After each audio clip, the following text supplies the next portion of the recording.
in the country. Well, probably number one will add to that, making it, and I suspect number three will return to its traditional position of being a particularly strong area. So we're seeing some residual loyalty to PAM in number five, but that is the only strength that we are hearing or seeing so far tonight. It is not surprising. That's why I said I wanted to see what was happening there, but it would appear to me as if Sean will be able to prevail in number five. It looks to me as if Prime Minister Harris will retain number seven, but with a significantly smaller margin, which again should not be anything of comfort to him. I am prepared to think that the other 6 seats on St. Kitts, it is going to be very difficult for either the PLP or PAM to win any of the other 6 seats from what I'm seeing. Because I think that number 4 is a significant barometer in St. Kitts politics. And if number 4 is going the way we are seeing it going, I believe that will be the trend in number 2, in number 1, in number 3, in number 8. I expect that will follow. So at this stage, there are no surprises so far in terms of constituency 10, constituency 7, constituency 5.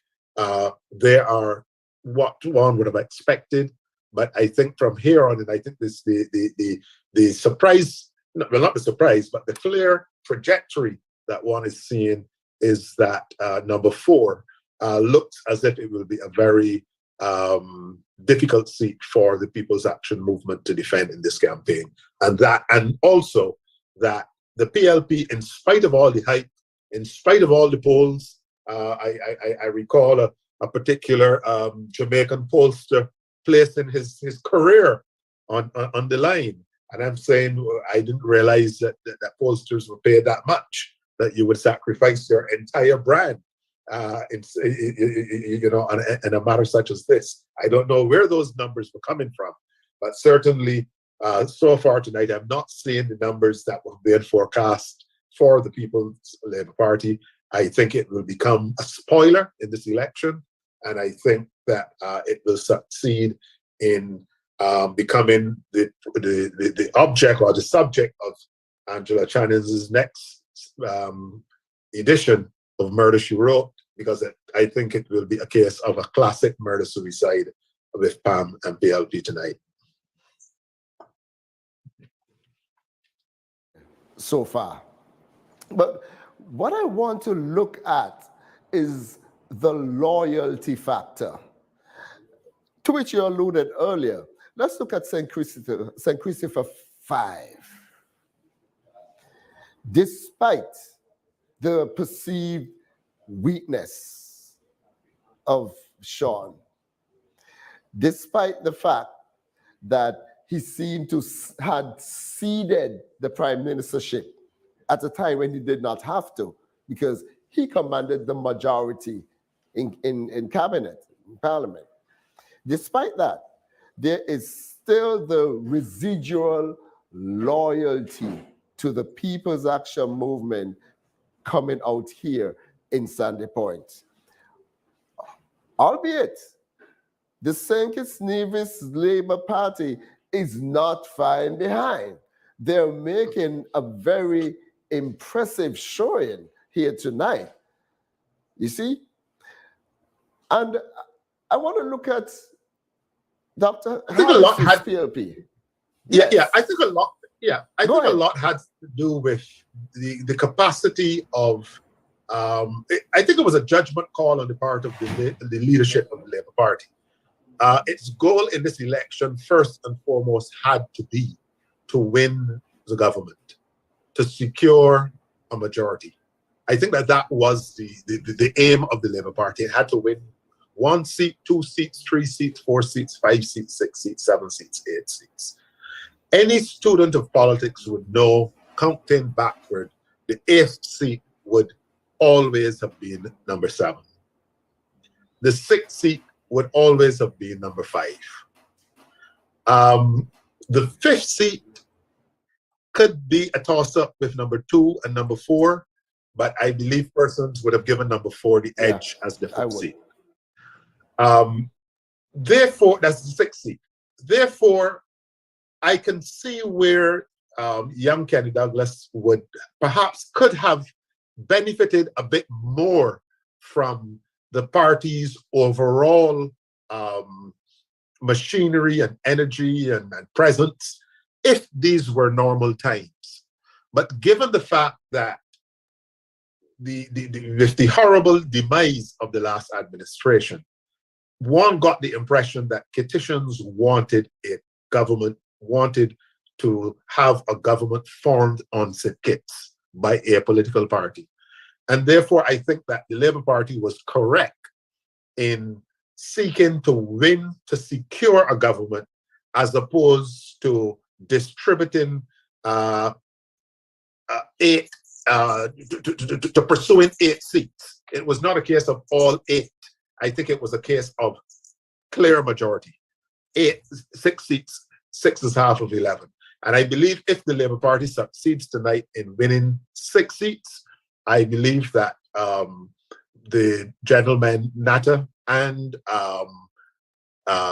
Kenny Douglas would have done a tremendous job. I think they did what they were supposed to do, which is keep the incumbents at home in their constituencies, give them the scare of their life, run them hard, and remain there.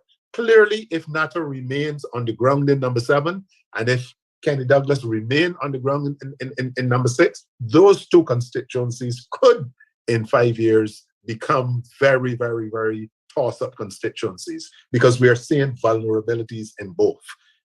The incumbents are holding them so far, but they're not convincing. Tim Harris is obviously damaged in number 7.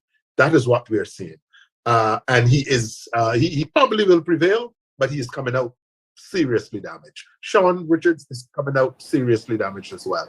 So I think that all in all, I think that given what the Labour Party had going into this election, because no one anticipates an election of government is going to collapse in 2 years, I think to have pulled itself up, united itself around a new leader, and to be able to mount the type of campaign that it did, and to be able to tonight have a strong enough team that gives it a very good chance of forming an outright government in the Federation, I think is a phenomenal achievement and performance on the part of the St. Kitts Nevis Labour Party.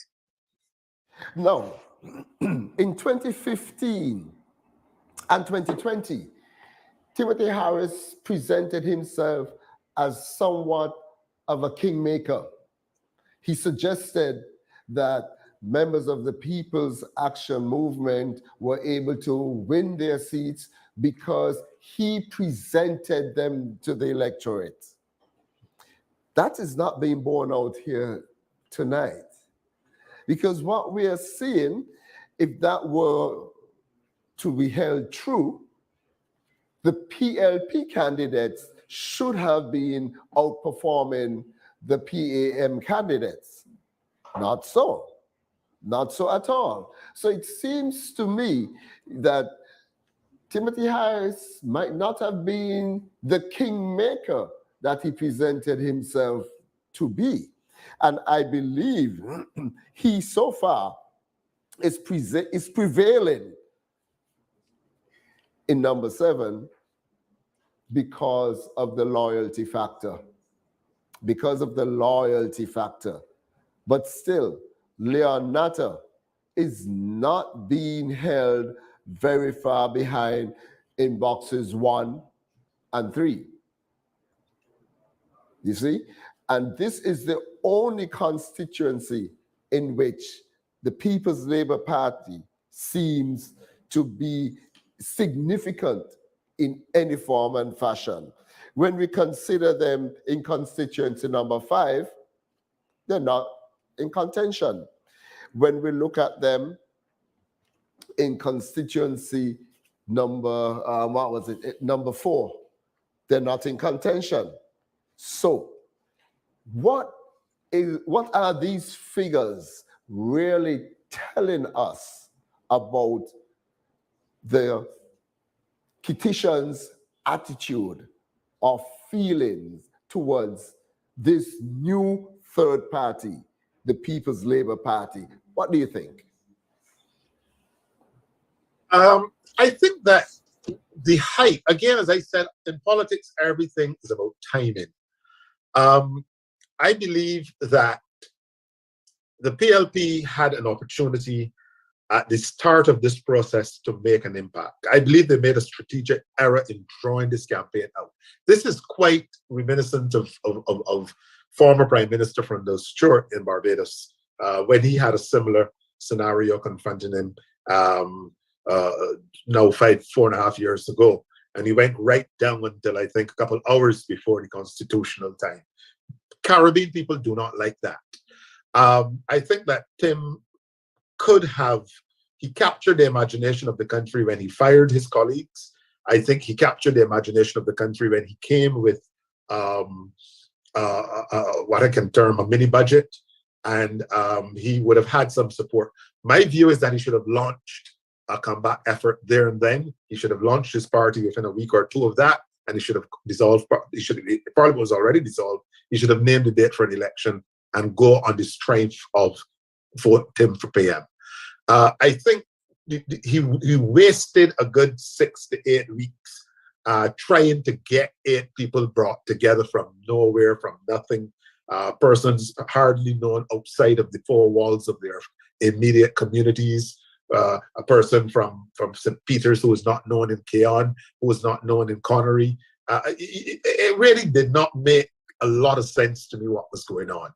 And I believe that in the final analysis, what PLP has succeeded in doing is when they were all then thrown out there in waters very deep for them to stand, they all essentially succumbed to the pressure of a 90-year-old party, of another established party. What has happened is that when man for man, pound for pound persons were analyzed and put on a level, they really were not matching up. And Tim's to have made an election a referendum on yourself and your stewardship, when your government just collapsed around you, when you have your old nemesis, the Labour Party, added to that of your former ally, PAM, plus your other partner, CCM, all coming at you, I didn't think that Tim was strong enough to withstand that. And therefore, I felt that it was clearly a case where the party did not have the organizational capacity to contest seriously 8 seats on St. Kitts and to make that much of a showing, because I don't think that Tim's image as a prime minister was sufficiently established. Gaston Brown could perhaps attempt that he could have 5 years ago attempted that in Antigua. Mayor Motley can perhaps attempt that in Barbados. Roosevelt Skerritt can attempt that in Dominica. But I don't know that, you can seek you can think that you have a coattail so long. I think it borders on a bit of arrogance and a bit of conceitedness to believe that your coattails could be so long that you can just come and put 7 names on a ballot paper and say, come, these are with me, vote for them and make me prime minister. Those days, you cannot educate people and then treat them and then relate to them as if they're not intelligent. And what the St. Kitts and Nevis electorate is saying this evening clearly is that they have analyzed the situation and they're not happy with the hodgepodge put together political pillow that was prepared and served by PLP in this election. And by the same token, I don't think that PAM fully recovered from its dismissal from the cabinet, its members. Certainly there was nothing fresh about it. It looked stale, it sounded stale, and it never really properly launched its new candidates. It was still being led all along by the 3 who were rejected. You never thought that there was a serious alternative in PAM. And therefore, what one is seeing emerging is a situation where both of them, I think, tonight will have to go back to back and rethink their strategies, because neither, to my mind, offered itself as a serious alternative in this government, in this election.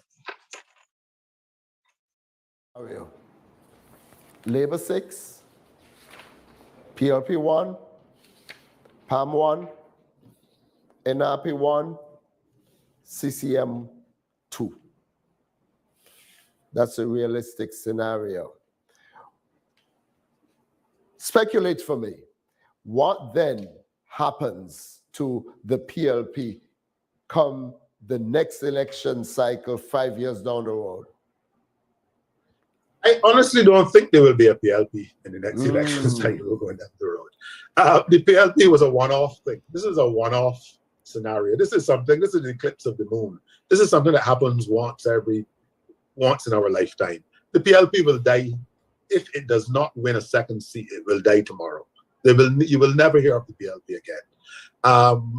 And Pam, I think, will have to lick its wounds. I think it will find it very difficult to re-emerge in the short term. And the opportunity now would now present itself for a new entity to emerge in St. Kitts politics. Because I think you have two badly injured, badly damaged political entities that I'm not sure will recover from what I think and what is shaping up to be a resounding rejection tonight. Well, I believe the PLP will be vanquished.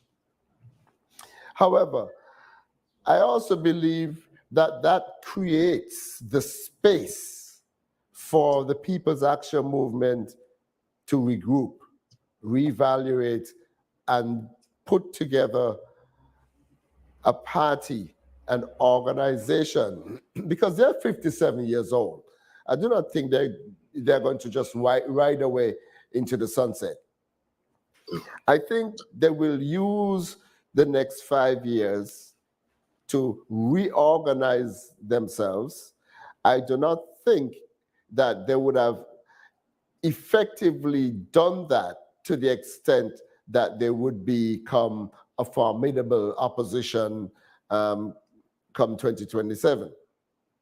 However, I think they will remain around because I am not sure that the electorate in St. Kitts has the appetite for a third party. One might jump and say, oh, but they embraced the PLP. No, they did not. No, they did not. There was a measure of sensationalism. There was a hype that was exciting, especially with the young people. But with discerning people, students of politics, patriotic-minded people, I do not think the PLP actually resonated. There are the die-hard, long-standing, staunch PAM supporters because St. Kitts knows what the PAM is. And they're the die-hard, long-standing, staunch SKNLP supporters because the people know what the St. Kitts Nevis Labour Party is. PLP is still an unknown entity that seems to go with the ebb and tide. But hold on, Hartley, because in about 18 seconds, we're going to get some more results. Yes, I'm seeing three in there. Seeing three in there. This is very interesting. Yes. Yes, it would be very interesting to hear what's happening in three. Three and the final one and four could finish it off 4. Good evening again. I am back with further results. This time for St. Christopher 3, West Bastille. In polling division 1 at the St. Johnson's Community Center, where there were 621, that's 621 registered voters. The number of votes validly cast was 379. 379. There were 4 rejected ballots. There were no spoiled ballots. Akila Byron Nisbet of the People's Labour Party received 96, that's 96 votes. Kervin Freeman of the People's Action Movement received 33, that's 33 votes. Conris G. Maynard of the St. Kitts Nevis Labour Party received 246 votes, that's 246 votes. In polling division 2 at the Antioch Baptist Church, where there were 269 registered voters, the number of votes validly cast was 167. That's 167. There were 2 rejected ballots. There were no spoilt ballots. Akila Byron Nisbet of the People's Labour Party received 44. That's 4 votes. Kervin Freeman of the People's Action Movement received 11 votes. That's 1. Conris G. Maynard of the St. Kitts Nevis Labour Party received 110 votes. That's 1. In polling division 3, located at the Methodist Schoolroom on Cardin Avenue, where there were 404, that's 404 voters registered, the number of votes validly cast was 235. That's 235. There was 1 rejected ballot. There was no spoiled ballot. Akila Byron Nisbet of the People's Labour Party received 64 votes. That's 6-4. Kervin Freeman of the People's Action Movement received 18 votes. Conris G. Maynard of the St. Kitts Nevis Labour Party received 152 votes. That's 152. A further result from St. Christopher 4, polling division number 2A in Old Road, where there were 403 registered voters, 403. The number of votes validly cast was 253, that's 253. There were 2 rejected ballots. There were no spoilt ballots. Samuel Duggins of the St. Kitts Nevis Labour Party received 165 votes. That's 165. Lindsey Grant of the People's Action Movement received 62 votes. That's 6-2. Kende Liebert of the People's Labour Party received 24 votes. That's 2-4. And in constituency number 6, St. Paul's area, we have 4 results. In polling division 1A, located in the Newton Ground Primary School, there were 352 registered voters. That's 352. There were 236 votes validly cast. 236. There were no rejects, but there was 1 spoiled. Dr. Denzel Douglas of the St. Kitts Nevis Labour Party received 196 votes. That's 196. Carlton DuPont, independent candidate, received no votes. Troy Flanders of the People's Action Movement received 11 votes. That's 1-1. And Thomas Mark Williams of the People's Labour Party received 28 votes. That's 2-8. In polling station 1B, also at the Newton Ground Primary School, there were 296 registered voters. There was 191 votes validly cast. There were no rejected ballots. There were no spoiled ballots. Dr. Denzel Douglas of the St. Kitts Nevis Labour Party received 166 votes. That's 166. Carlton DuPont, independent candidate, received no vote. Troy Flanders of the People's Action Movement received 11 votes. That's 1-1. And Thomas Mark Williams of the People's Labour Party received 14 votes. That's 1-4. Polling division number 2, located at the St. Paul's Community Center, where there were 479 registered voters. The number of votes validly cast was 333. That's 333. There were no rejects and there were no spoiled ballots. Dr. Denzel Douglas of the St. Kitts Nevis Labour Party received 310 votes. Carlton DuPont of the independent candidate received no vote.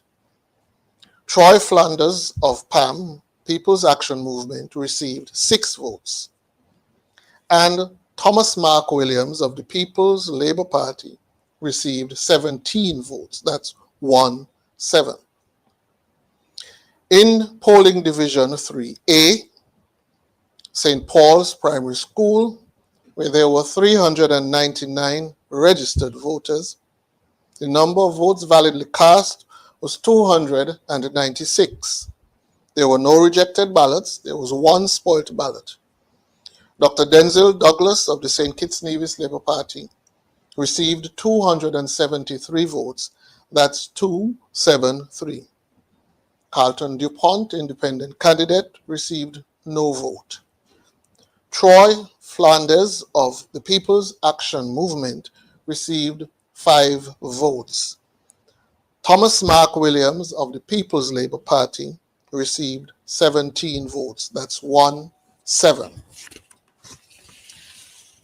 And in St. Christopher 7, polling division 3, located at the Estridge School, primary school, there were 365 registered voters, and the number of votes validly cast was 225. That's 225. There were no rejected ballots. There were no spoiled ballots. Lincoln David Pell of the People's Action Movement received 7 votes. Timothy Harris of the People's Labour Party received 111 votes. That's 111. Leon Nathan Nelson of the St. Kitts Nevis Labour Party received 107 votes. That's 107. That's all for now, and we will be right back. But right now, it's over to Master Control.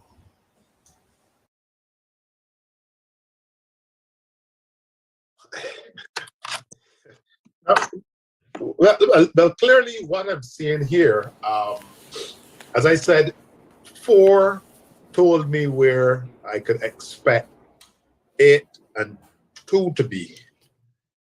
3 has now reiterated that in my mind.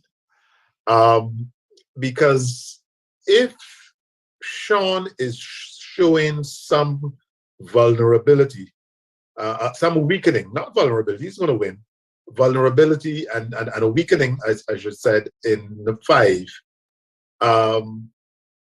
Duggins is doing so well in 4. It looks as if Congress Maynard could actually do a 2-to-1 in number 3. Then I think it is all over for number 2 and number 8 without hearing a single vote counted. Because there is no way I can see how Jonell is going to be able to sandwich himself between Jeffrey Hanley and Congress Maynard and emerge successful. I also, with Timothy Harris showing some weakening in number 7, and with Jeffrey Hanley expected to strengthen his position in number 1, I am not seeing why Dr. Drew, as a third-time candidate, but also now as the leader of the Labour Party, will not be able to pick up the couple stray votes that cost him to lose last election. So what one is seeing at this time right now at 11:28 p.m. Is a situation where it is very, very likely that the St. Kitts Nevis Labour Party will win 6 seats on St. Kitts, which was its objective from day one, to be able to secure a clear mandate on the mainland. I think it is going to take a tremendous effort, Herculean effort, on the part of Jonell in number 2, which is their only hope now, to be able to buck this trend. I'm a betting person, and I'm willing to bet that I do not think Jonell has what it takes to be able to buck the trend that we are seeing. I think we are seeing 6 St. Kitts Nevis Labour Party, 1 PLP, 1 PAM. I think they're too sure on Nevis for CCM, and there's the toss-up in the St. Thomas, St. James's seat that could go either way. But I'm not sure it makes, it would be an interesting scenario that will that will emerge there. I think that right now, from what we're seeing, that seat, the St. James, St. Thomas seat, perhaps is now going to be the election battle of the campaign, because with 3 winning the way I'm seeing it and 4 moving in the direction that it's going, I'm not seeing any fireworks in 2 and 8. And I think that the results we are seeing so far puts number one in a league of number 6. So I think basically it's the question. The only question now in my mind would be St. James's and St. Thomas's seat on Nevis. Where does this leave Nevis? It seems to me that for the first time in a couple of election cycles, Nevis will be holding no cards in terms of the formation of a federal government. Speak to that. Well, I think that, and I'm not here. If I were to whisper in the ear of the political leader of the St. Kitts Nevis Labour Party, and whom I would wish now to perhaps believe I could even go as far as to say Prime Minister-elect, I would suggest that he seeks to keep the Federation intact as one force, one entity. I think that we are now emerging from a COVID era. The last 2.5, 3 years were rough years for all the islands in the Caribbean. I don't think that this is a time to beat one chest and take one's marbles and go off into the corner and pitch by yourself. I think that you need a united St. Kitts and Nevis working together as a single destination, 2 islands, 1 destination scenario. And I would suggest, I would believe it might be in the national interest, and it would be the strategically, politically correct thing to do, would be to seek to have some type of collaboration. The best time to have alliances is when you don't need them, in my view. And I believe that it would be wise and prudent of a new government in St. Kitts to seek to have a federal government that includes representation from the island of Nevis, because I believe then that certain decisions can be made with a nationalistic perspective and with buy-in from all parties and what have you, and we can begin to climb back as islands in the Caribbean, as countries in the Caribbean, from all that COVID has offered and threatened to offer. So I believe that Labour would be starting on the wrong foot if it sought to prove a point. I don't think it has anything to prove. I think the electorate of St. Kitts have spoken, but there is the Federation of St. Kitts and Nevis that I think has got to be factored into the equation. It's not unprecedented. If you recall, in 2 successive Denzel Douglas Labour administrations, the Labour Party had clear mandates to govern on its own, yet still it reached over to the NRP and invited the NRP to be part of the government. And if you can remember, Patrice Nisbet was given the esteemed portfolio as foreign minister. Exactly. Yeah, and I think it was wise. I think it was a wise decision then, and I think it would be an even more prudent and politically correct thing to do now.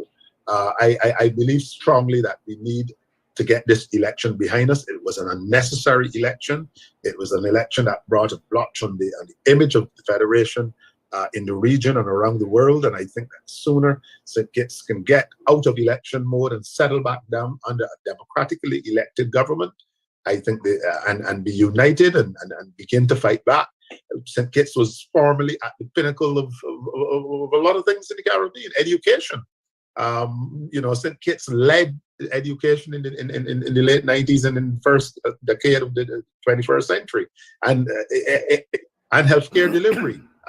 St. Kitts was the primary voice in the region, and the whole question of HIV/AIDS and what have you. St. Kitts has to begin to, into my mind, take back its rightful place and get back out there. And I believe 48,000 people is just the minimum that is required. And to further cut that into two portions, I am not saying, if my opinion were sought, I certainly would suggest that we seek to have some type of collaboration and cooperation at the highest level with the two islands, so that there can be an umbrella leadership structure going into 2023 and certainly from August 2022 and onward. I think there should be a federal government that represents all the federation. Whereas I cannot purport to speak for the St. Kitts Nevis Labour Party, it is my view that this is the direction in which they would probably go. Because, like you said before, it worked well, it augured well for the Federation in the past. And I see no reason why, in the interest of further cementing the ties between St. Kitts and Nevis, that Dr. Drew would not consider that option. I want to touch on something else that I mentioned earlier, and I know certainly Peter disagreed. I'm not quite sure what your position was on that. But it is my firm view that integrity matters. And the electorate in St. Kitts has come to a point where integrity is considered.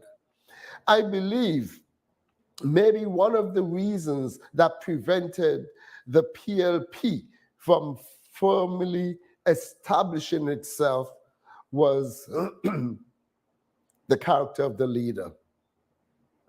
You see, he often indicted himself in his own speeches. So when he had been recorded as pointing out the flaws of Denzel Douglas in remaining in government, in office, while there was a motion of no confidence over his head, while he spent years preaching to the world how illegitimate the Denzel Douglas government was, he then came along and did precisely the same thing, but worse. Because in his case, you had 6 members of his cabinet walking away saying, "We no longer want you to be prime minister, step down." In the case of Denzel Douglas, 2 people walked away. You see? So I believe that people do look at these things. And if these aren't issues that are front and foremost on their minds when they're deciding to choose a party, even on a subliminal level, integrity matters. People want to have a prime minister of which they can be proud. Proud. And I think Dr. Harris deprived the nation of that. I know this is not an area that you might be comfortable discussing, but do indulge me if you're so moved.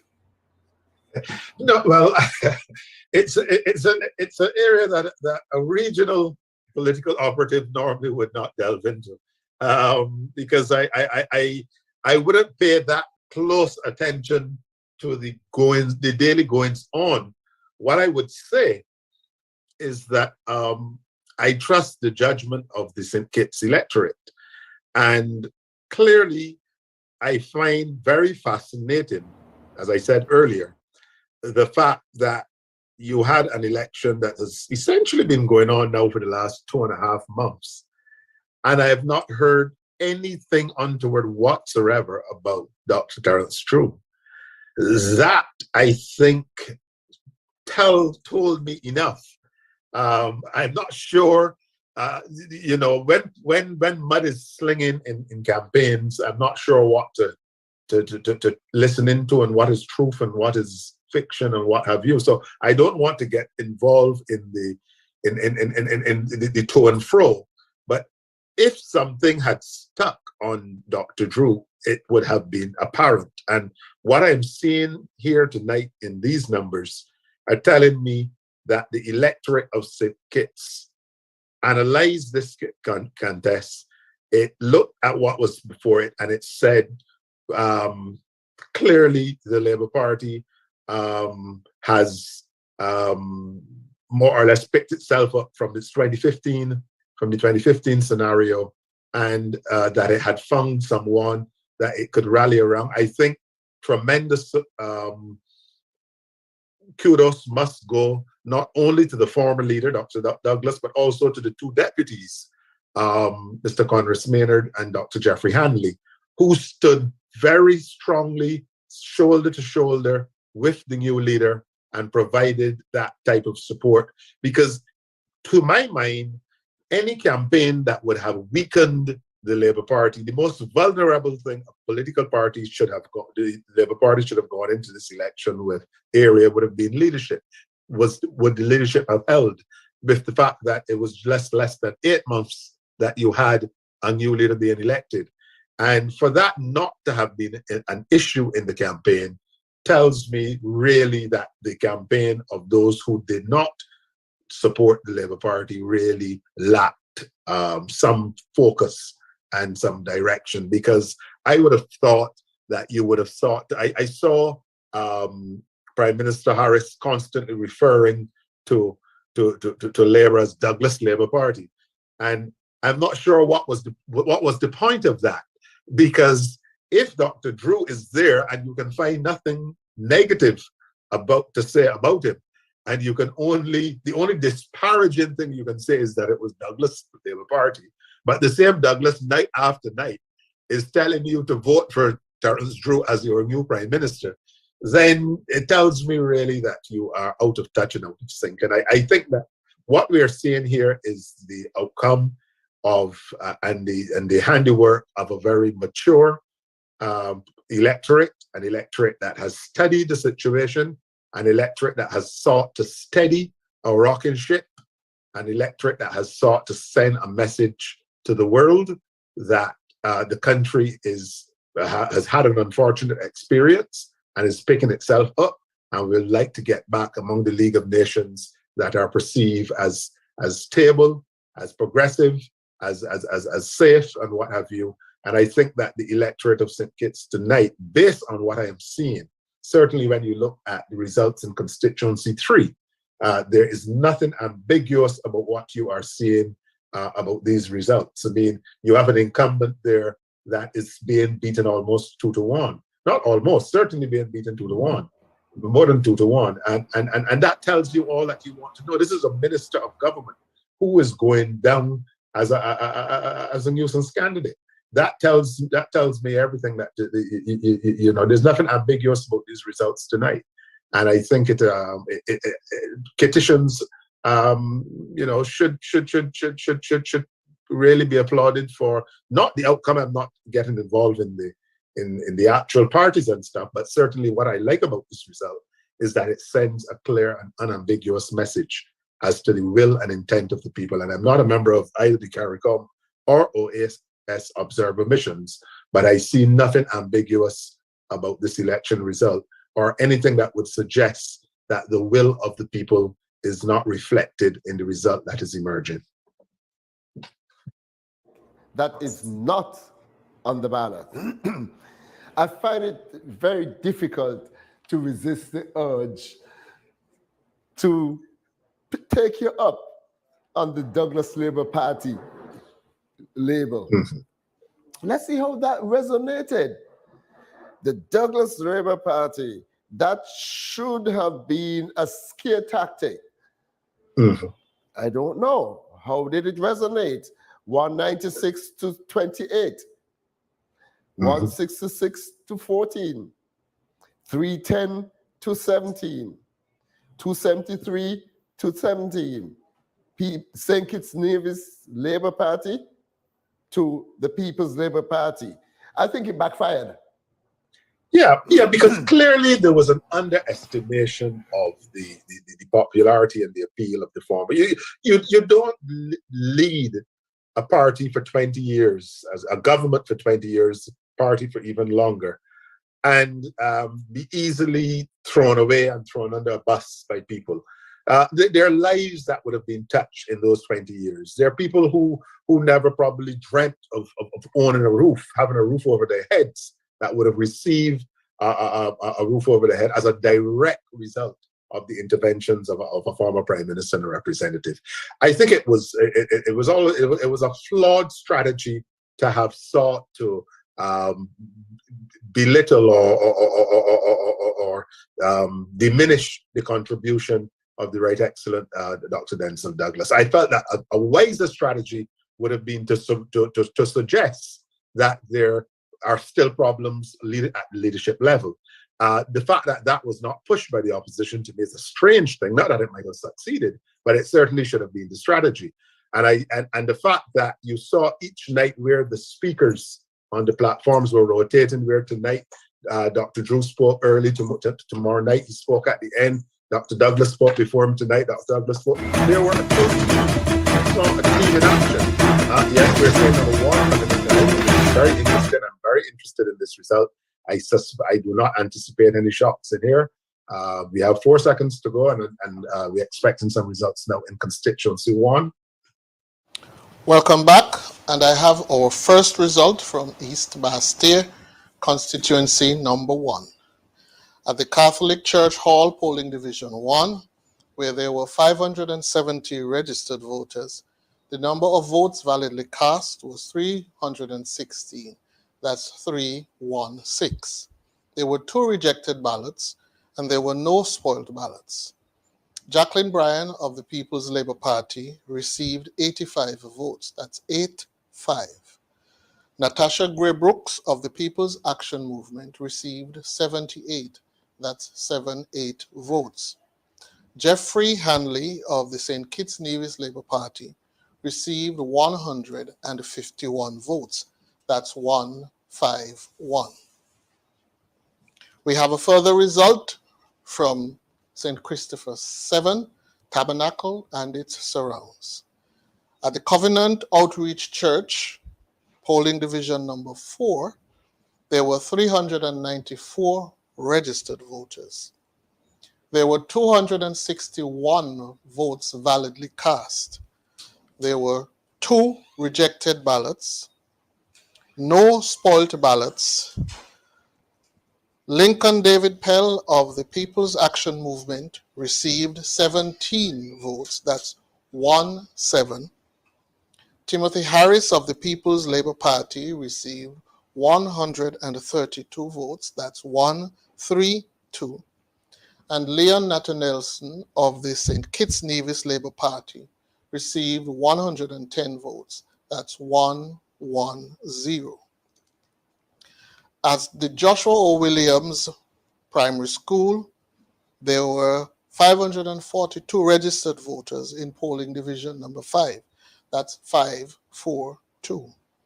There were 305 votes validly cast, 2 of which were rejected. There were no spoilt ballots. Lincoln David Pell of the People's Action Movement received 14 votes. That's 14. Timothy Harris of the People's Labour Party received 154 votes. That's 154. Leon Nathan-Nelson of the St. Kitts Nevis Labour Party received 135 votes. That's 135. And from Nevis 9, we have 5 results. In polling division number 1, located in the Cox area, there were 476 registered voters. There were 202 votes validly cast. There were 3 rejected ballots, no spoilt ballots. Patricia Bartlett of the Nevis Reformation Party received 103 votes. That's 103. Mark Brantley of the Concerned Citizens Movement received 90 votes. That's 9-0. Samuel Keynes of the Moral Restoration Movement received 6 votes. In constituency number 9, Elizabeth Pemberton Primary School, polling division 2A, there were 355 registered voters. That's 355. Number of votes validly cast was 137. There were no rejected, there were no spoiled ballots. Patricia Bartlett of the Nevis Reformation Party received 67 votes. That's 6-7. Mark Brantley of the Concerned Citizens Movement received 66 votes. That's 6-6. Samuel Keynes of the Moral Restoration Movement received 4 votes. At the St. John's Primary School Annex, constituency number 9, Nevis, where 332 voters were registered, the number of votes validly cast was 145. That's 145. There was 1 rejected ballot. There were no spoiled ballots. Patricia Bartlett of the Nevis Reformation Party received 52 votes. That's 5-2 votes. Mark Brantley of the Concerned Citizens Movement received 91 votes. That's 9-1. Samuel Keynes of the Moral Restoration Movement received 1 vote. In polling division 3A, we had 412 voters registered. That's 412. There were 216 votes, 216 validly cast. There were 4 rejected ballots. There was 1 spoilt ballot. Patricia Bartlett of the Nevis Reformation Party received 88 votes. That's 8-8. Mark Brantley of the Concerned Citizens Movement received 122 votes. That's 1-2-2. Samuel Keynes of the Moral Restoration Movement received 2 votes.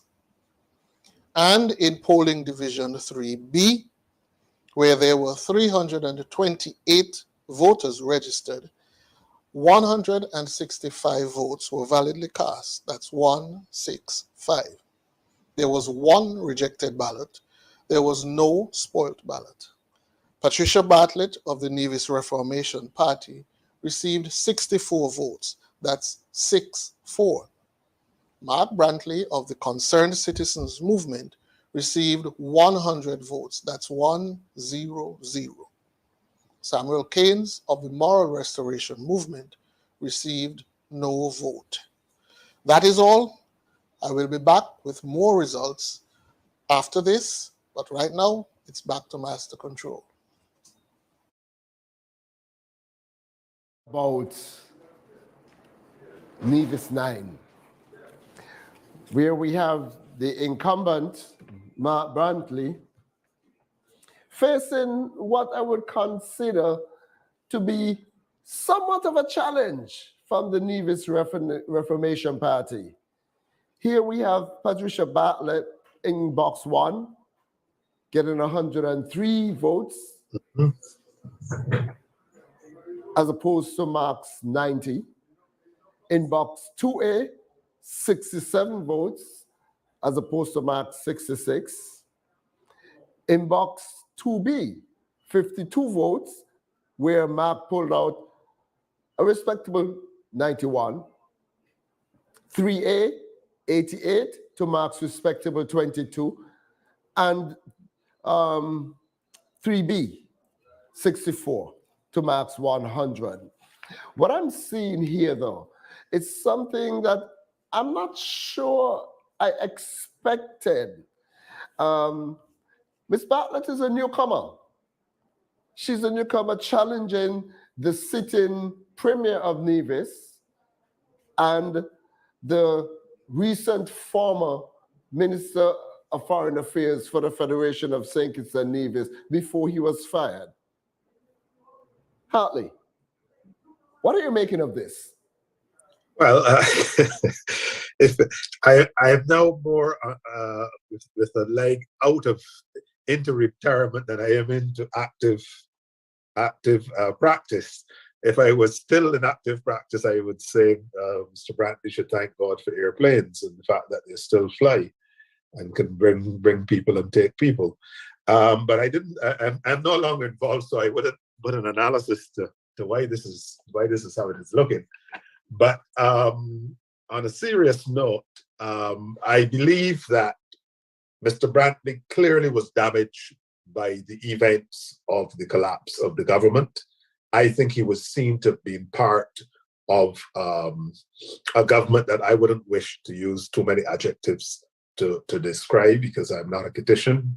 I'm not I don't live in the Federation, and therefore I don't want to get involved in the internal politics, but you can use some words to describe the former unity government, especially a lot of C words, that I believe have not escaped the electorate of Constituency 9. I'm very familiar with Constituency 9. The late Malcolm Guichard was a very good friend of mine, and I know that constituency, and I know it's a very no-nonsense constituency. And therefore, I'm not totally surprised that the electorate there, took a long, hard look at the goings-on in the federal government and expressed their dissatisfaction with the behavior of the CCM involved unity government. However, in realistic context, the numbers are still holding pretty okay for him. He will win, but by a much smaller margin. But what it is telling me, obviously, is that the Nevis Island administration elections coming up will be very interesting to view, because, as you know, there are a significant number of persons who do not participate in the federal elections who will vote in the local elections. And I think that this is a wake-up call for Mr. Brantley, because certainly as Premier, and as you said, as a former senior minister in the Unity administration, he really should have been doing better. If you look at his performance vis-a-vis that of Sean Richards on St. Kitts, you're seeing that a message is clearly being sent to those who were in that administration, that the last 3 years were 3 years that the voters of St. Kitts and Nevis were not proud about. And we're not proud of, and they have sent a very unambiguous message to all the incumbents, including the Prime Minister, Timothy Harris, who is doing badly in real terms. He's winning, but for NATO to be running him as close and as tightly as he is in number 7, it is telling me also that even the people of Tabernacle and Mansion and the Phillipses and the other communities in there were also fed up with his behavior as well. And this is really a rounded rejection. 3 of them will hold on to their seats, probably 4 in terms of Constituency 10. But what this is telling you is that this is a government that was roundly rejected. Their behavior really was not approved of by the people. The people have spoken, and I think it is really an opportunity for persons to seriously sit up and take stock. This is very, very reminiscent of the recent election in Grenada. I think that I think it also bears some semblance to what happened in St. Lucia. I think it is a very interesting situation that is developing in the region. I think that persons who have ears to hear had better hear. You either do the work that you're elected to do and be focused on the development and the advancement of people, or you pay a price. Is yet young. And we both have been saying that Mark is going to hold on. I don't know. Let us see. There are 13 boxes to come in. 13. 13 is a big number. Traditionally, people like to say 13 is an unlucky number. Let's see which way that breaks for Mark. I've seen more unlikely upsets, as in the case of Grenada recently.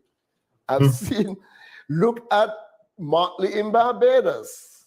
I've seen more unlikely upsets. So I'm counting anybody off. Yeah, you see, I think what we're saying here is not a case of an upset. I think that people have to, leaders in the Caribbean need to begin listening to the people. The people are speaking, and there's no need for surprise. That's why I kept so silent over the last 6 weeks, persons, because I'm hearing all sorts of stuff. I'm hearing pollsters coming up with all sorts of crazy thoughts, and I'm hearing also, and I'm saying, but where are they living? Where are they getting this information from? Yeah, I know. I found it very, very strange. I'm hearing political operatives, this is going to happen and that is going to happen. And I'm saying, but why aren't they listening to the people? You go to the market. I've told people, I don't need to read to hear polls. Go by the market in town.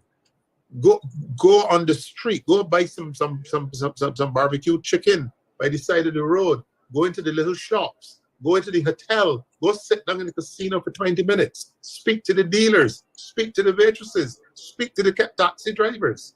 I visited St. Kitts, and I'm saying, but where are they getting this idea from?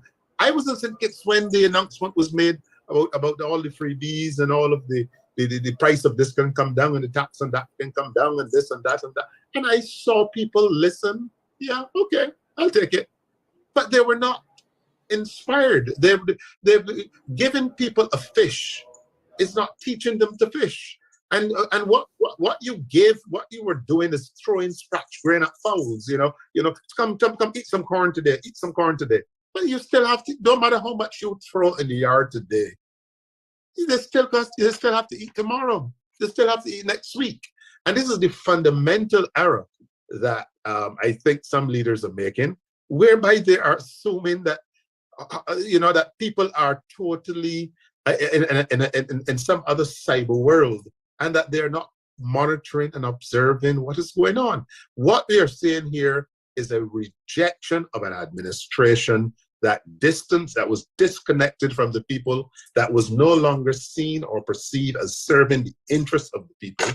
And that is why I say that Dr. Drew has to be congratulated for taking some positions. For example, the whole question of the CBI in this matter. You cannot have a handful of people living large, as we would say, and the masses of people suffering, not being able to take home minimum wage during the slow season. That is the type of scenario that you're talking about. And I think that the results you are seeing here tonight is a situation where the country went out and it spoke in very clear and unambiguous terms that it was not impressed with what was going on and that it needed these people out of office. And coupled with the errors that I think the strategic errors that was made by Dr. Harris in the calling of the election, when you now look at the performance of the leader of PAM in number 5 and the leader of CCM in number 9, you are seeing a total rejection of an administration that, to my mind, should hold its head in shame, because given the mandate that it was given, to have come to this in 2 short years is really, really unfortunate. And certainly I can commiserate with the base of the People's Action Movement this evening, because you are seeing a party that was once mighty brought to its knees tonight by persons who really, honestly should have called it, should have stepped aside and allowed someone else to give the party a fighting chance in this scenario. Once you saw those same persons who were rejected and fired by Timothy Harris, and all of the grounds, because the blows were not shared between the government and the official opposition. The blows were shared among former ministerial colleagues. And the type of smut, the type of low blows, the type of character assassinations, and perhaps factual revelations that emerge, have left a stain on the images of those people, and I think they will remain like that for a long time. And I'm just, if I may be so presumptuous as to indicate, I've just gotten word, certainly, that the St. Kitts Nevis Labour Party has won the K-on boxes and is doing very well in the K-on boxes and has won the K-on boxes. And anyone who is remotely familiar with the politics of St. Kitts and Nevis would know that if Labour wins in K-on, the constituency 8 is all over. So if you win in K-on, it means you are going to be charged with brutality in St. Peter's. And that now, to my mind, has put the lid on it, because I am really now to see how Joannelle Powell is going to be able to avert what now seems to be the inevitable. I cannot see, if the people of Central Bastia are living in the Federation, how they are going to go against what has now become a Federation-wide rejection of an administration. I'm not seeing how anyone is going to prevail, because even though Timothy Harris and Sean Richards will stand as elected members, they've been beaten. And so too has Mark Brantley tonight. They did not lose, but they got lashes.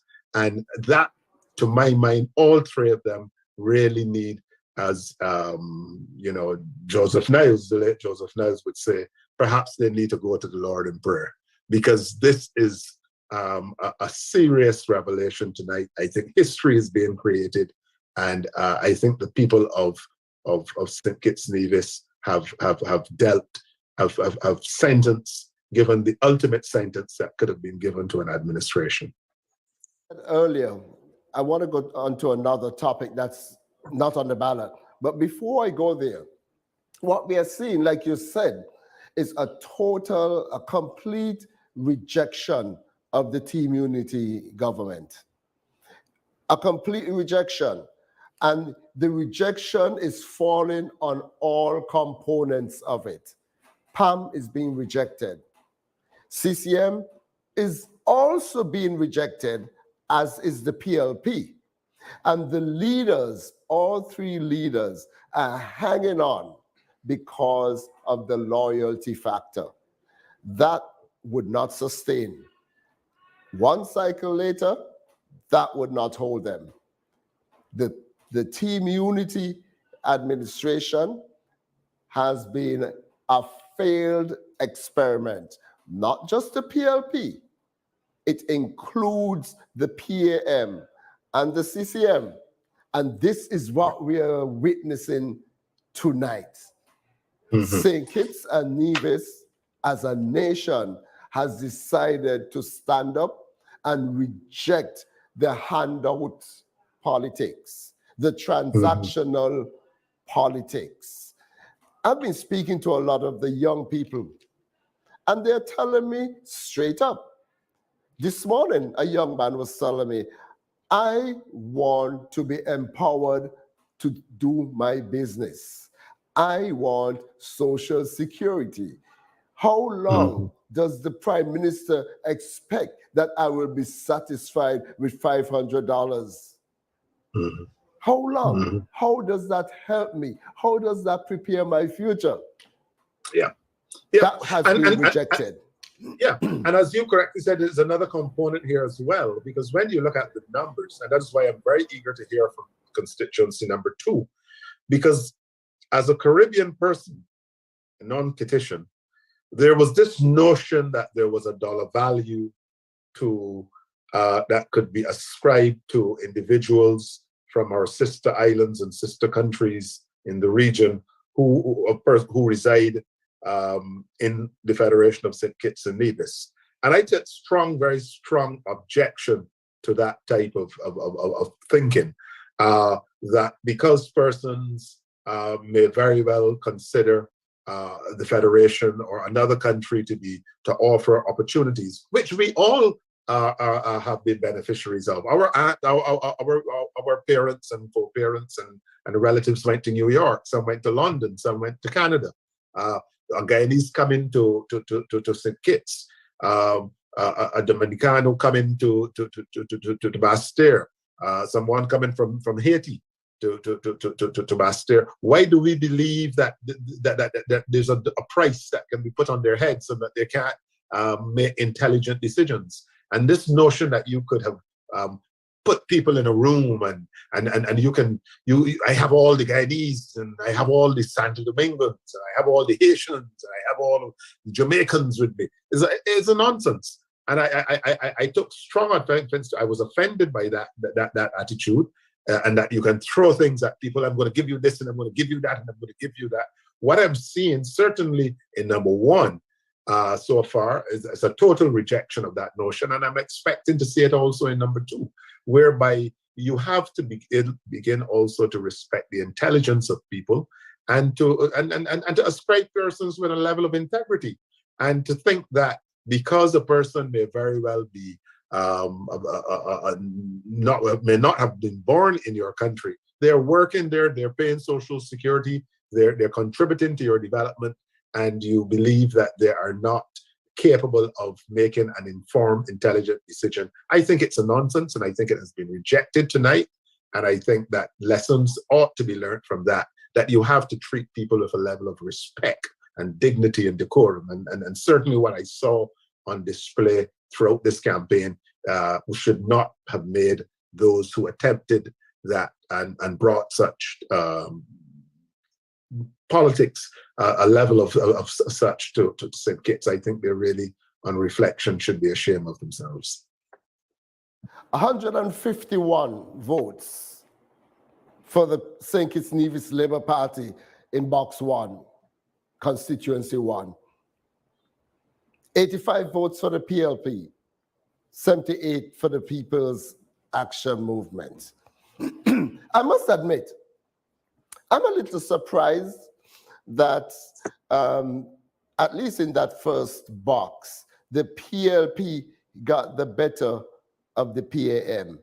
But that's just one box.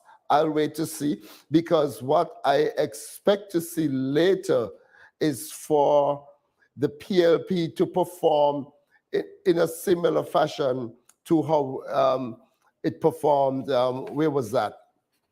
In constituency number 4. I think Bastille is going to hold out a certain trend. And what we're going to see is resounding victories for the St. Kitts Nevis Labour Party in 1, 2, 3, and by extension, number 4. It will get swept up in that red wave.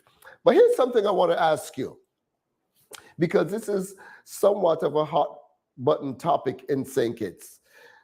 The topic of constitutional reform, and also, as I guess as part of it, the topic of electoral reform. And one of the things that I hear people mention often, especially with regard to electoral reform, is the question of term limits for the Prime Minister. That's a hot button topic. I have a position on that.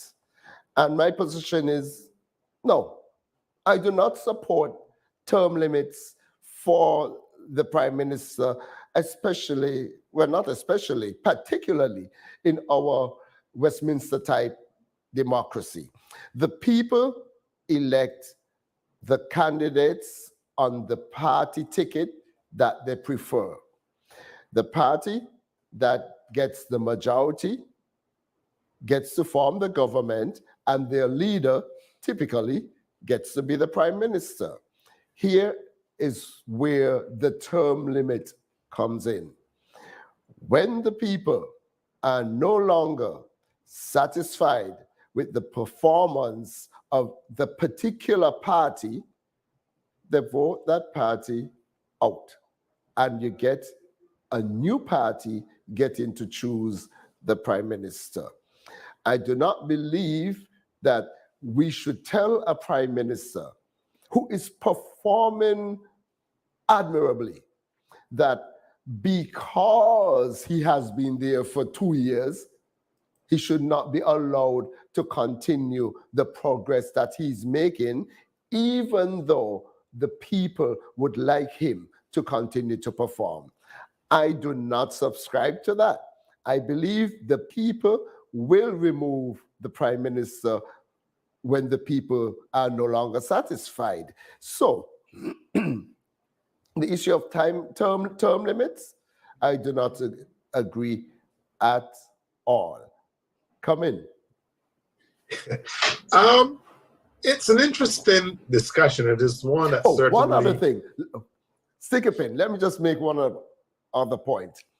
We do not vote for a prime minister. If you look at the federal system in the United States, a president is elected in presidential elections, but there are no term limits for the members of Congress. You see? Now, if the president were selected from the members of Congress, it would have been similar to what we have here, and you won't have term limits for the president either.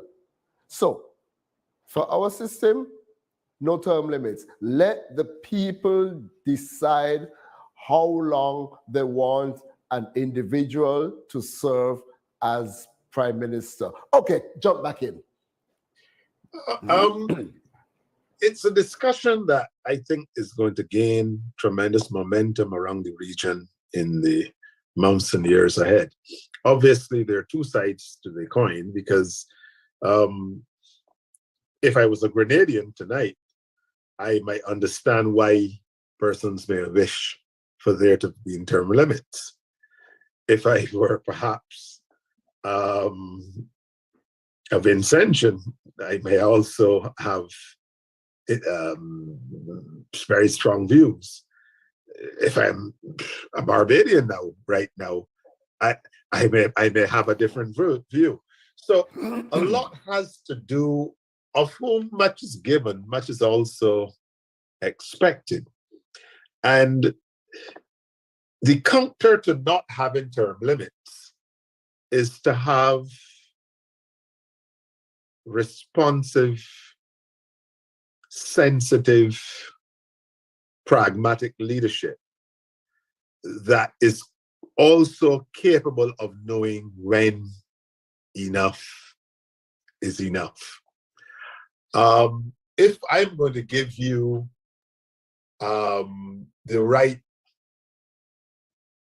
to stay there, then you should exercise, to my mind, a certain degree of responsibility and fair-mindedness and reason in determining when it is time, or when there may very well be someone else who can do as good a job as you, and for you to permit that job to be done. So I think it is a balancing act. It is, in the Caribbean, we have a term, wedge issues. I think it is becoming a wedge issue where I'm not sure, it has its advantages and disadvantages, because term limits with persons who have made their contribution, have bowled their fastest delivery, have played their best innings, can be a good thing. Term limits for a person who is now getting into full stride and performing well could be a hindrance to national development and not in the national interest. But I'm also having a problem with persons who impose themselves upon a people. So I think that, again, it gets down to listening to the people. The people will tell you, if you listen to the people tell you when it is time. And I somehow believe that I can think of one or two leaders in recent times across the Caribbean who did not listen to the people and whom the people dealt with. And while I am not necessarily an advocate for term limits, I'm definitely an advocate for leaders listening to people and monitoring the pulse of the country and knowing when it is time to say adios. I've run my course. I've run my race. I've finished my course. It is time for me to hand to someone else. I believe that there has to be a balance.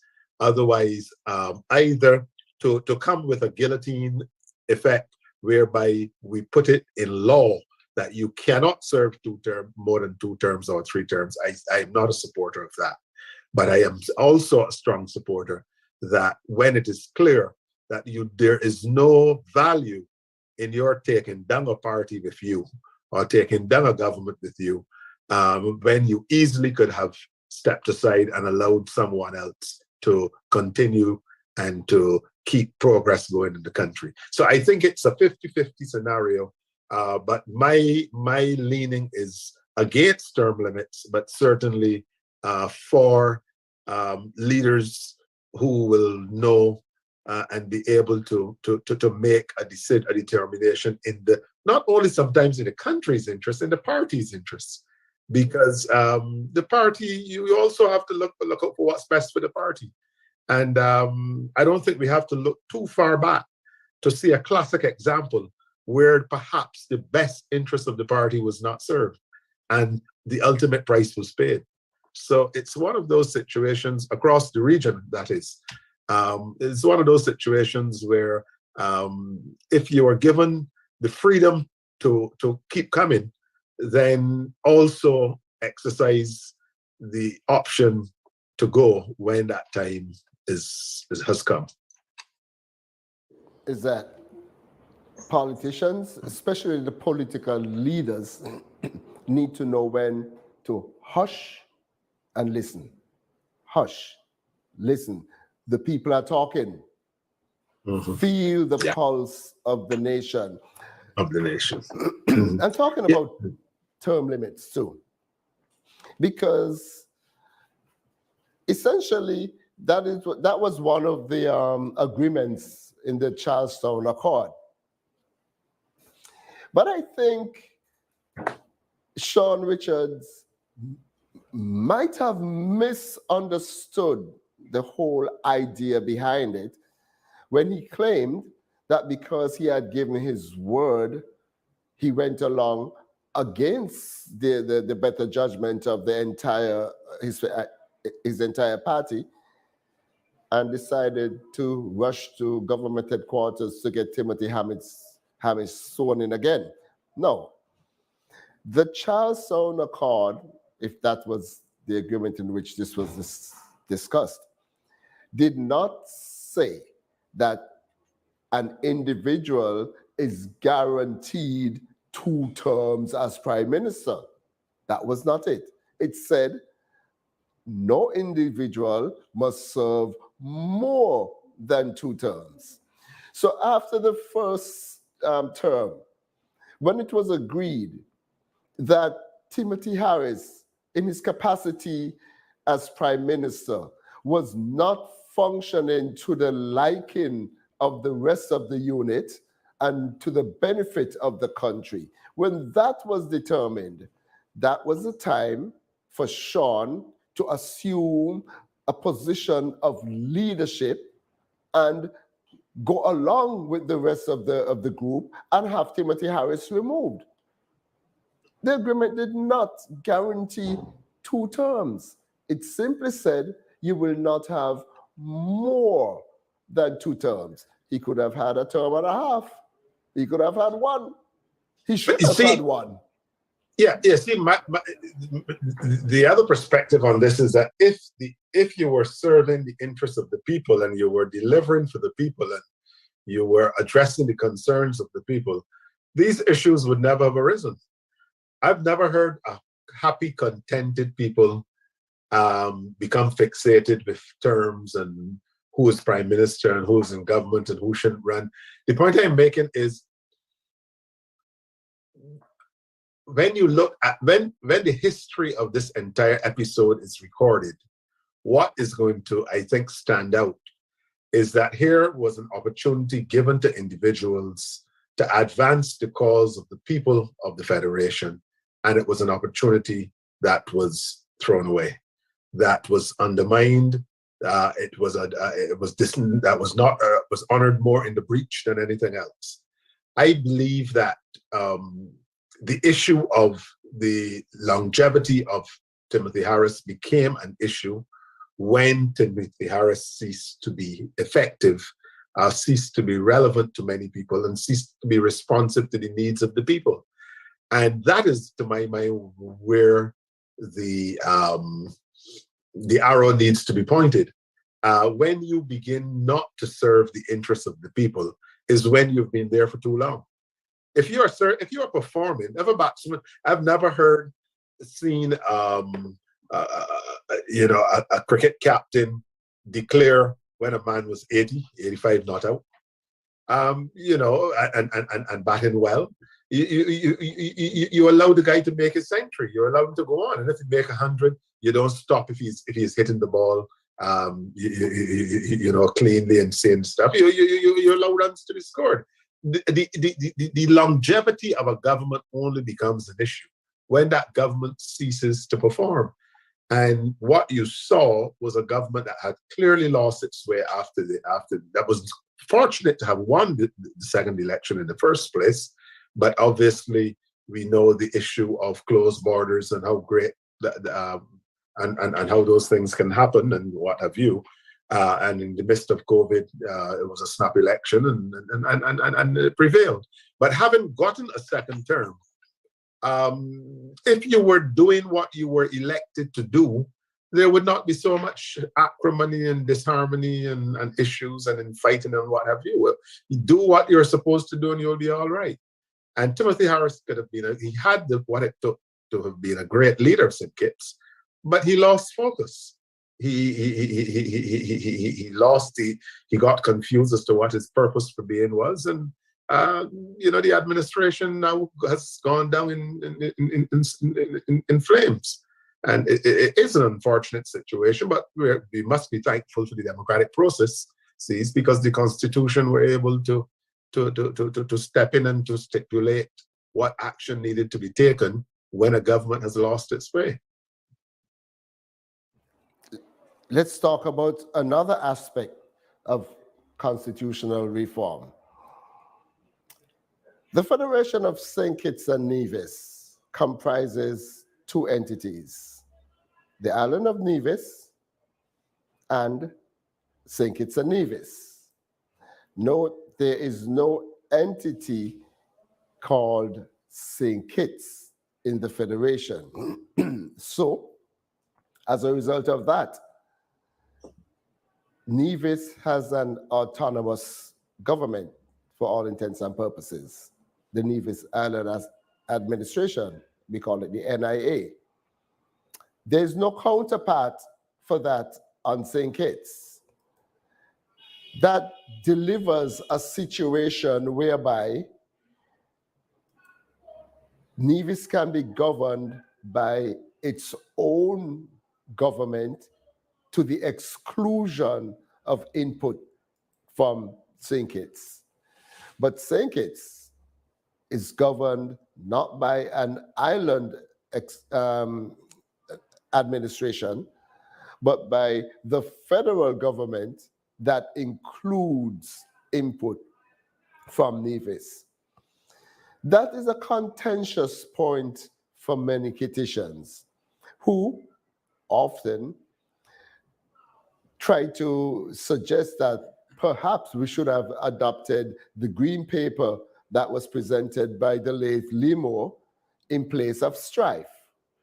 And that document attempted to establish a real federation comprising two entities, one of which would have been St. Kitts, the other would have been Nevis. As a student of politics, Hartley, what is your take on this? I'm familiar with this argument. Immediate rebuttal to this is that it is not lost on me the fact that in this election, let us look at the prime ministerial candidates going into this election. They all have one thing in common. That the prime ministerial candidates going into this election that was held yesterday, they all had one thing in common.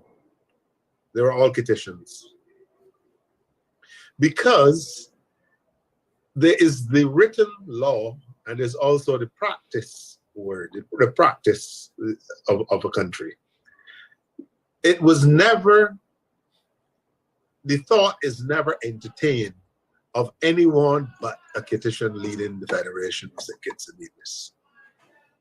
The power, the leadership of the Federation has to date always been reposed in St. Kitts.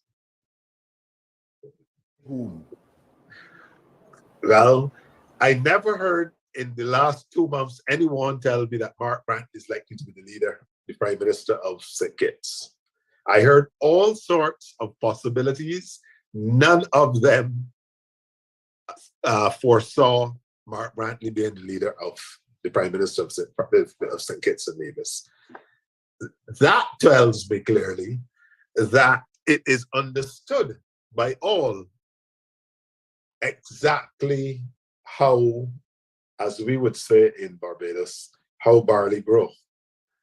Therefore, I do not know what greater powers politicians in St. Kitts need through the law to deliver to the people that which the people have voted for.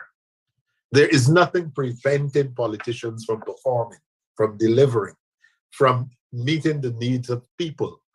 And we saw it in the first 2 terms of PAM.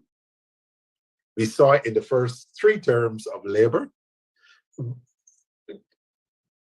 Governments in St. Kitts can perform for the people of St. Kitts. What the problem comes is when people lose focus and they become distracted, as we saw in the last 3 years in St. Kitts, whereby people began looking out for all sorts of interests other than that of their constituents. So the point I am making is that I am not sure that changing a law will remedy the issue of the absence of meaningful community representation that is being sought by people.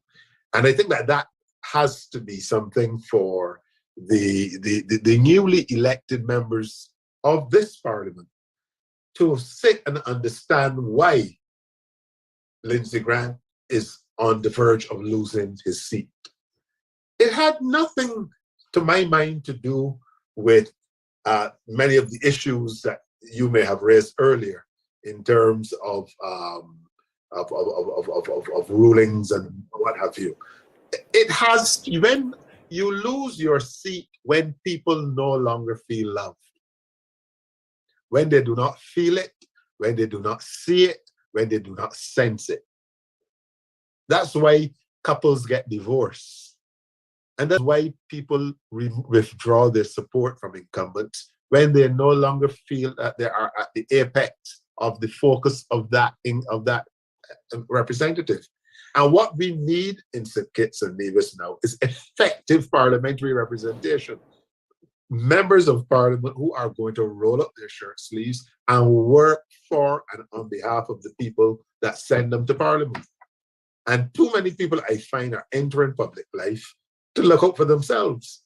I've heard 1 or 2 of the PLP candidates make the point during the campaign. I listened to them that one of their beefs was that their family didn't get enough under one administration, and they're here to make sure that their family is taken care of. That cannot be a reason for entering public life. It can't be. And even if you give St. Kitts its own administration and give this and do what have you, if you have bad apples in the bunch, if you have square pegs in round holes, you're going to get the same outcome. What you need are for people to begin to understand that they are elected to represent people, and that they must go and represent the interests of the people. And Parliament is not a place where you go to get rich. It is also not a place where you look to find refuge after your preferred career has failed. There are too many failed professionals who are entering public life. In not only in St. Kitts and Nevis, across the Caribbean, they failed in their profession, whether it is law, whether it is medicine, whether it is chemistry, whether it is architecture, whether it is construction. They failed at what they were doing, and then they look to Parliament to get 2 terms to get a pension, and the poor workers of the country have to pay them a pension for the rest of their lives. If you're talking reform, that is something that needs to be looked at. So that's the reform you would want. Okay, let me throw something else at you. Should members of the Nevis administration be allowed to hold dual seats as members of the federal government at the same time? Mark you, this necessitates that they do 2 full-time jobs, getting 2 full-time salaries simultaneously, being in 2 places at the same time. Let me hear you. To me, it comes down to whose interest they're serving. I saw the late Vance Amory did it, and did it, to my mind, very admirably, very ably, and very sincerely on behalf of the people of Nevis. He represented Nevis at every level, as a sportsman, as an administrator, as a premier, and he also served at the federal level, and he did well. So I have seen it done before. I do not know that there is an issue in the structure. The issue comes when people are not serving the interests of people, and you normally find, and that's what I'm saying, if you look at the result tonight in number 9, a message is being sent that if persons don't pull up their socks, that there could be some interest, some issues there, in the local election. So I'm saying there are the checks and balances are there for persons who do not perform. Even if they have 2 roles and you perform one, sometimes you can hold one and lose the other. Sometimes you can lose all 2. And what one is seeing clearly is a warning message being sent that some more attention is going to have to be given to domestic affairs. Otherwise, you're going to find yourself in trouble. But I'm not sure that we have to guard against making issues, shifting the goalposts, and addressing the issues not at the root cause. I think a lot of these issues have to do with the persons who are being attracted to public life, and the fact that many are there are not enough safeguards. We are not following through. Persons who bring disrepute and who perform below par in office should be held accountable. And I think just losing your seat should not be the only punishment. I believe that is where Auditor General reports and that sort of stuff become very interesting tools, because people who go against the interests of the country and who act selfishly and what have you need to be dealt with at higher levels. And it shouldn't just be, okay, he or she has lost the seat, so let them go. If it can be proven that you went against the spirit of the oath that you took. No prosecution? I'm suggesting that if people have done wrong, they should be pursued. And these things should be dealt with, because otherwise I don't think that politics has to be dirty business. I think we have to clean up politics. I think we have to get some of the right people in politics. And I think that that is why I'm saying it is amazing that you have a young man like Dr. Terence Drew, who has been around, who's known, and who could have come through an entire election without one fingernail being broken, without one serious accusation of any sort being leveled at him or against him, I think is a remarkable thing. I think that I believe that is the sort of thing that's the same thing in Grenada. If you look at it, I mean, a young man has just emerged there as prime minister who you get the impression is a gentleman in every respect of the word. That is the sort of thing you want to hear about.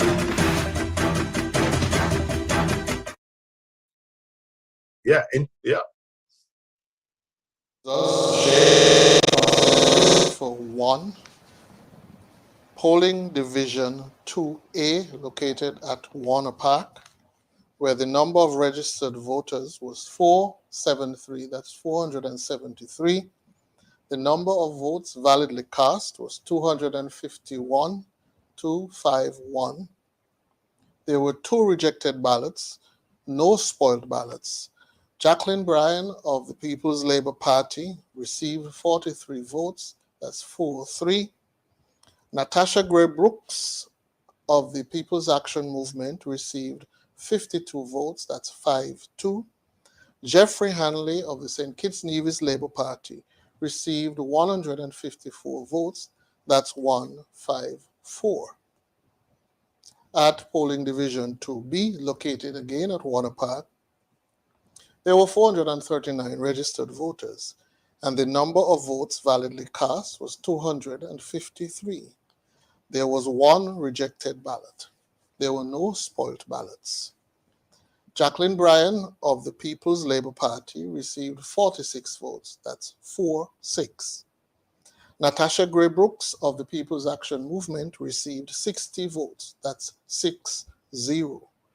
Jeffrey Hanley of the St. Kitts Nevis Labour Party received 146 votes, that's 1-4-6.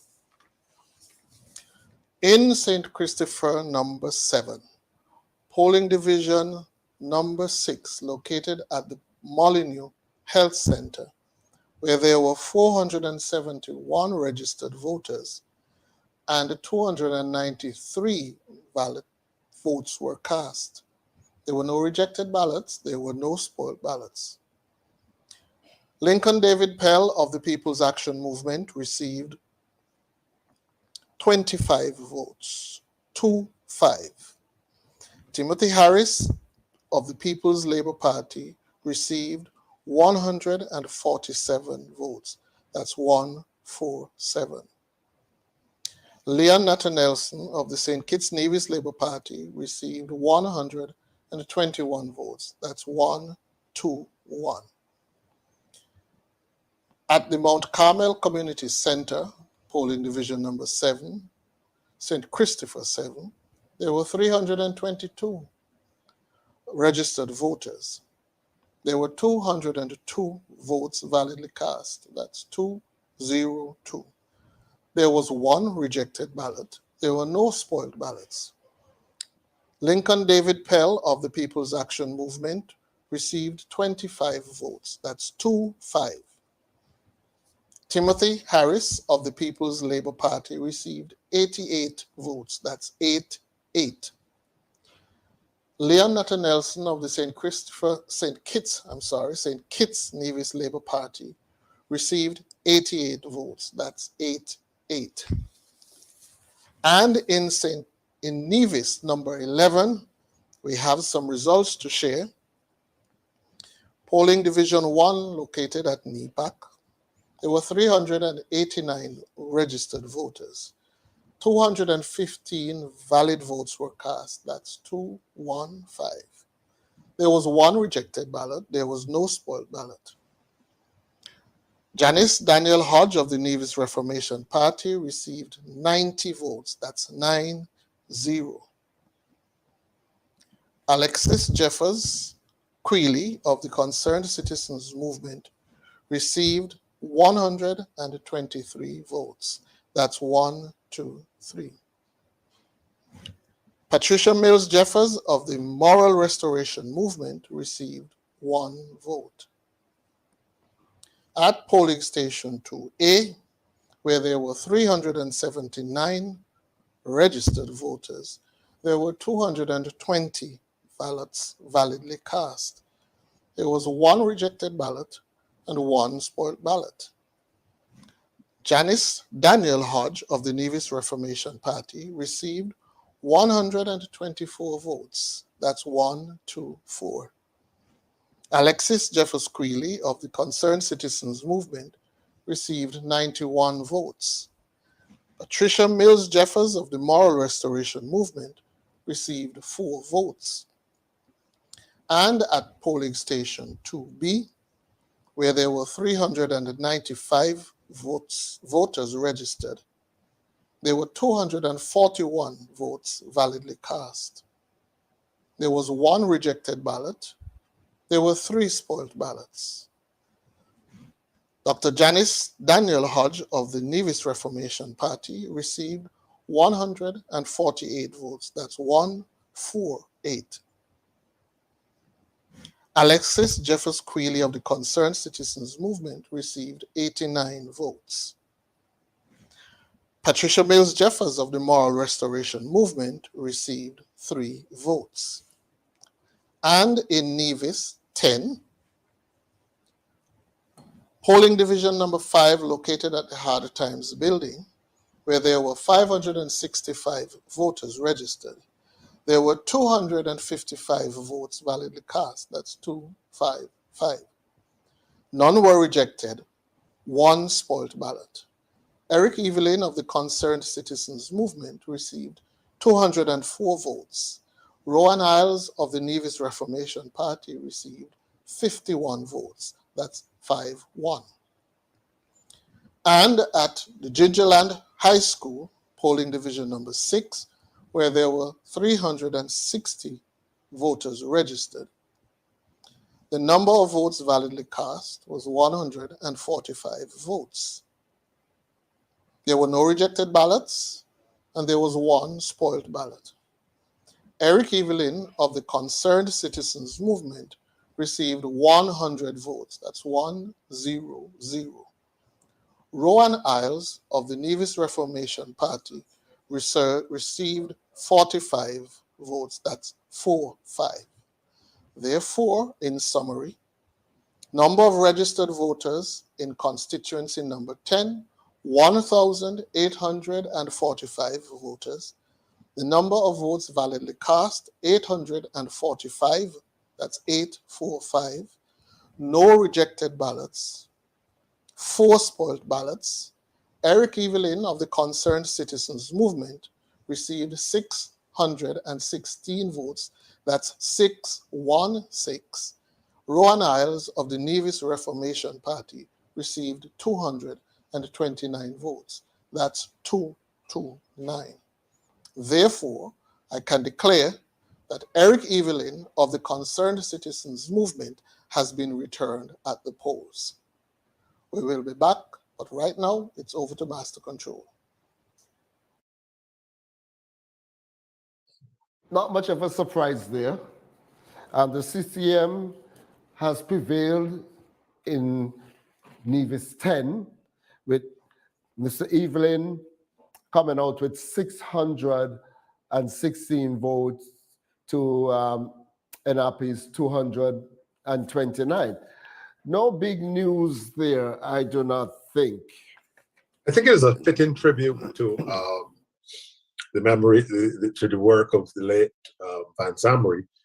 For regional listeners and viewers, that's the constituency that would have been held by the late Van Samory, and therefore it's no surprise that on this occasion, just months after his passing, that the voters of that constituency would have retained their confidence and their support for the party which he so ably led for many years, and which he represented pretty close to his unfortunate demise. So it's not surprising at all with respect to constituency number 10. I think number constituency number 11. Yeah, number 11 so far is there are no major surprises. I would think that the NRP candidate there, when we check back, I wasn't actually. I'm sure one or two of the viewers would aid me there, but I'm keen for us to identify the exact communities in that constituency that those votes would have come from, because the Newcastle, that's the Newcastle area. I don't think we've gotten down as yet into St. Thomas's, which is the traditional NRP area. And I would be I know up there in Butlers, I would be, if someone can assist in terms of identifying some of the districts, it may enable me to be better able to call that constituency, because for the CCM to win, it has to seriously win coming down from Butlers, coming down into the Newcastle, right down before it gets into Jessups and what have you. So it sounds to me as if the NRP may very well be in a pretty okay position, but I would want to confirm exactly where those boxes that have been declared were from, so that I can know what lies ahead in terms of constituency number 11. No surprises in constituency 1. No surprises again in constituency 7. I'm not sure that the Prime Minister Harris has anything to really shout and be proud of as far as his performance at his own constituency level is concerned.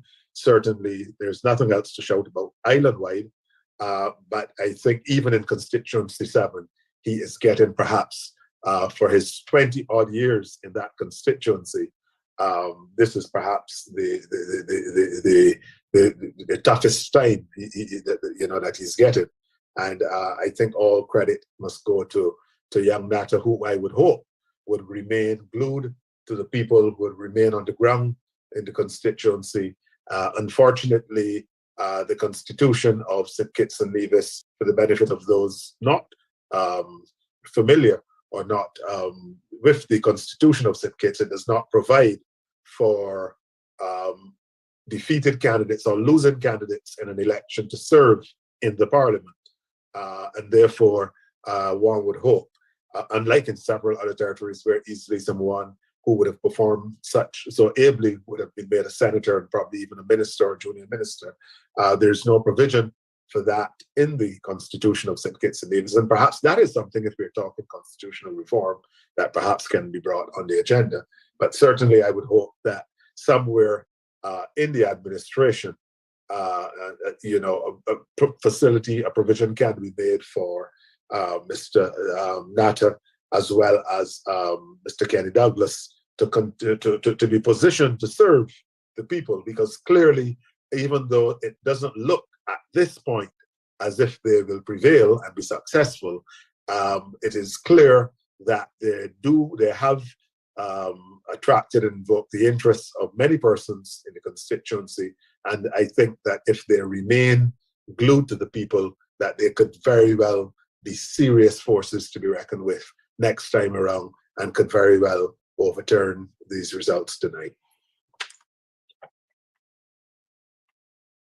Of that argument, I also would like to believe that the prevailing thought would have been that if a candidate is rejected at the polls, then it means that the electorate did not want that person to serve in parliament.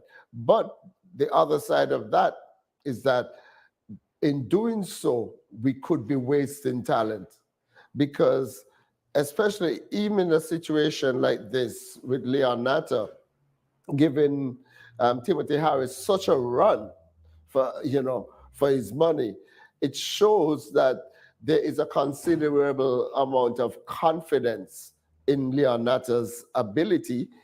At the same time, we are seeing an erosion in the confidence in Timothy Harris, as is shown by the weakening of his position.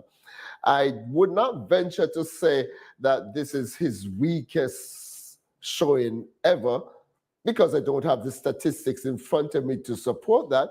But intuitively, I think this might very well be the case. Dr. Hanley, down in constituency number 1, he's performing exactly how we thought he would perform. And now in these 2 second boxes, 2A and 2B, I'm seeing what I had expected to see in the first place, and that is the PLP candidate coming in last, being rejected by the people of East Bastia, while they are overwhelmingly embracing Dr. Handley of the St. Kitts Nevis Labour Party. And as you alluded to before, he has always been around doing community service. He was a teacher. He has always been active in politics. He was a major part of Aston Martin's team. And he has been around, and he's a well-known entity, a known entity in the community, unlike the candidates for the People's Action Movement and the People's Labour Party. And especially the People's Labour Party candidate, it's someone who basically people never heard of before, which is similar to the assessment of the People's Labour Party candidate in constituency number 2.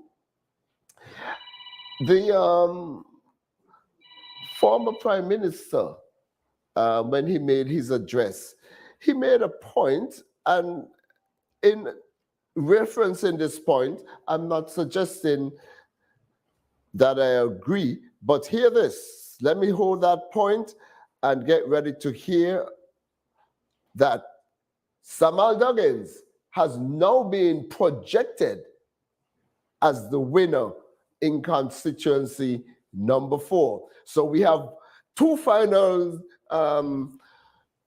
results coming in. We also have Eric Evelyn being declared the winner over there in Nevis. In Nevis 10. So it's what is the time? It's 2 minutes to 1. Are we doing better than we did last time around? I hope we continue this trend. Although, but it is also what is very interesting, Abdullah, is I'm getting some word out of number 5 that we are advised to slow our forecasts on 5 because the 5 is tightening. It is not as runaway. Well, it was never runaway, but it is not as it's not going to be as easy a win for Sean Richards as we may have been believing from the first few boxes. And it is going down. I'm told that there's already demands for recounts in number 5. So it looks as if we could get some interesting fireworks coming from number 5, and that will be very interesting.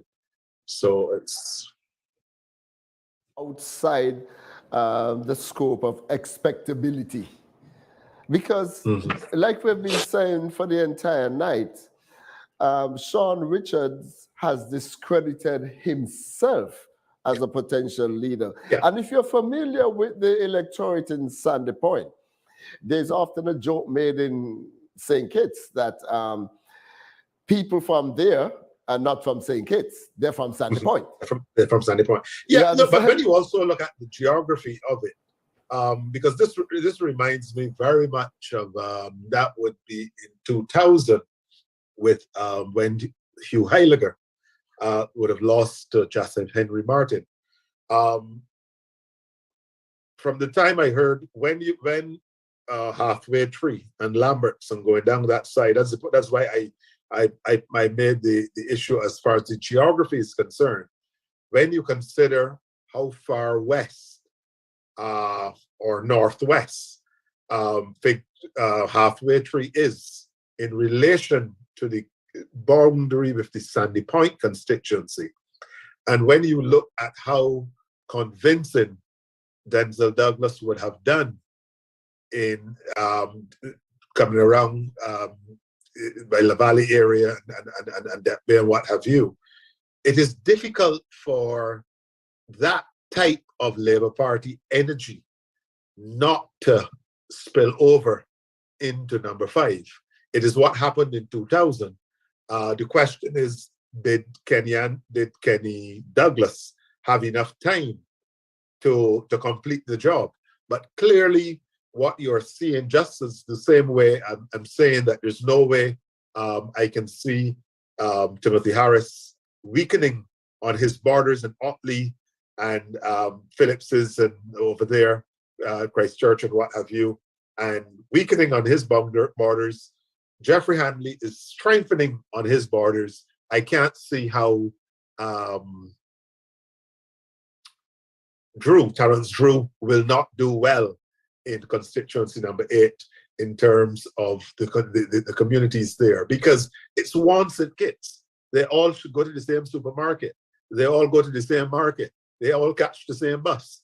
And you find that human beings are strange, and their voters, when they're behaving, their behaviors are quite similar.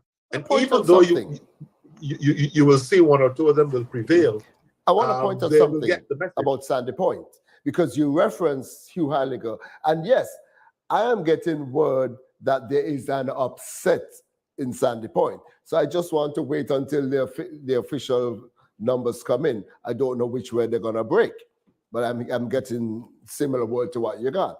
But you referenced Hugh Heiliger. Now, the reason I'm talking about that is this. Sandy Pointers are a proud people.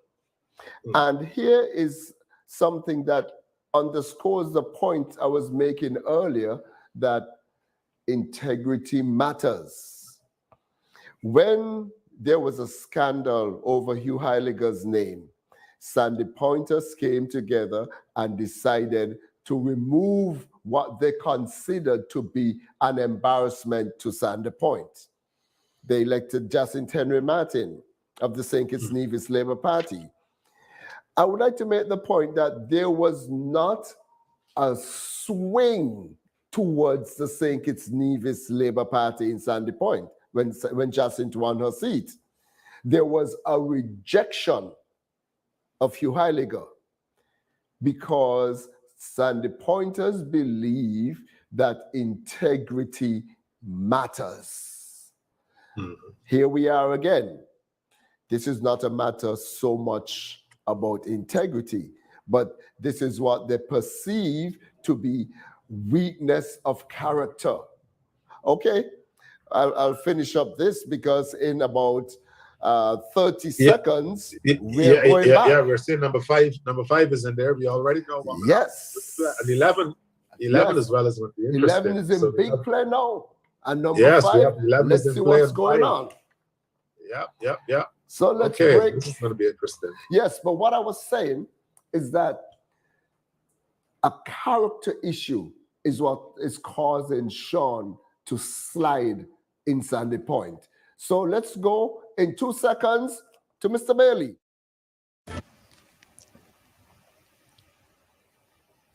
And we are back with further results from St. Christopher 3, West Bastyr and its surrounds. Station 4A at the Apostolic Faith Church, where there were 478 registered voters, 478. There were 318 votes validly cast, that's 318. There were 2 rejected ballots. There were no spoiled ballots. Aquila Byron Nisbet of the People's Labour Party received 76 votes, that's 76. Kervin Freeman of the People's Action Movement received 33 votes, that's 3-3. Conris Maynard of the St. Kitts Nevis Labour Party received 207 votes, that's 207. And in polling division 4B, also at the Apostolic Faith Church, where there were 517 voters registered, that's 517. There were 346 votes validly cast. 3 were rejected. None were spoiled. Akila Byron Nisbet of the People's Labour Party received 80 votes, that's 8-0. Kervin Freeman of People's Action Movement received 41 votes, that's 4-1.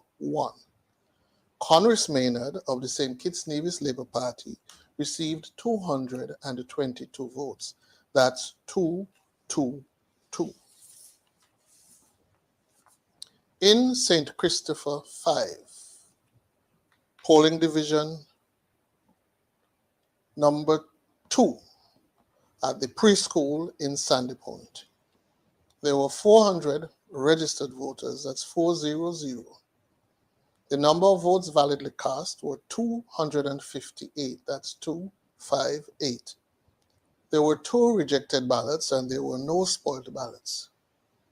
Kenneth Douglas of the St. Kitts Nevis Labour Party received 84 votes, 8-4. Sean Richards of the People's Action Movement received 138, that's 138 votes. And Stacia Williams of the People's Labour Party received 34 votes, that's 3-4. In polling division 3A, located at the former Xylee supermarket, there were 286 voters registered in 3A. The number of votes validly cast was 204, 204. None were rejected, none were spoiled. Kenneth Douglas of the St. Kitts Nevis Labour Party received 92 votes, that's 9-2. Sean Richards of the People's Action Movement received 94 votes, that's 9-4. Stacia Williams of the People's Labour Party received 18 votes, that's 1-8.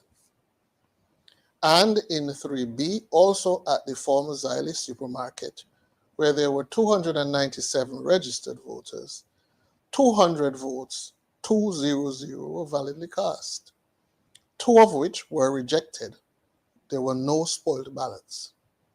Kenneth Douglas of the St. Kitts Nevis Labour Party received 86 votes, that's 8-6.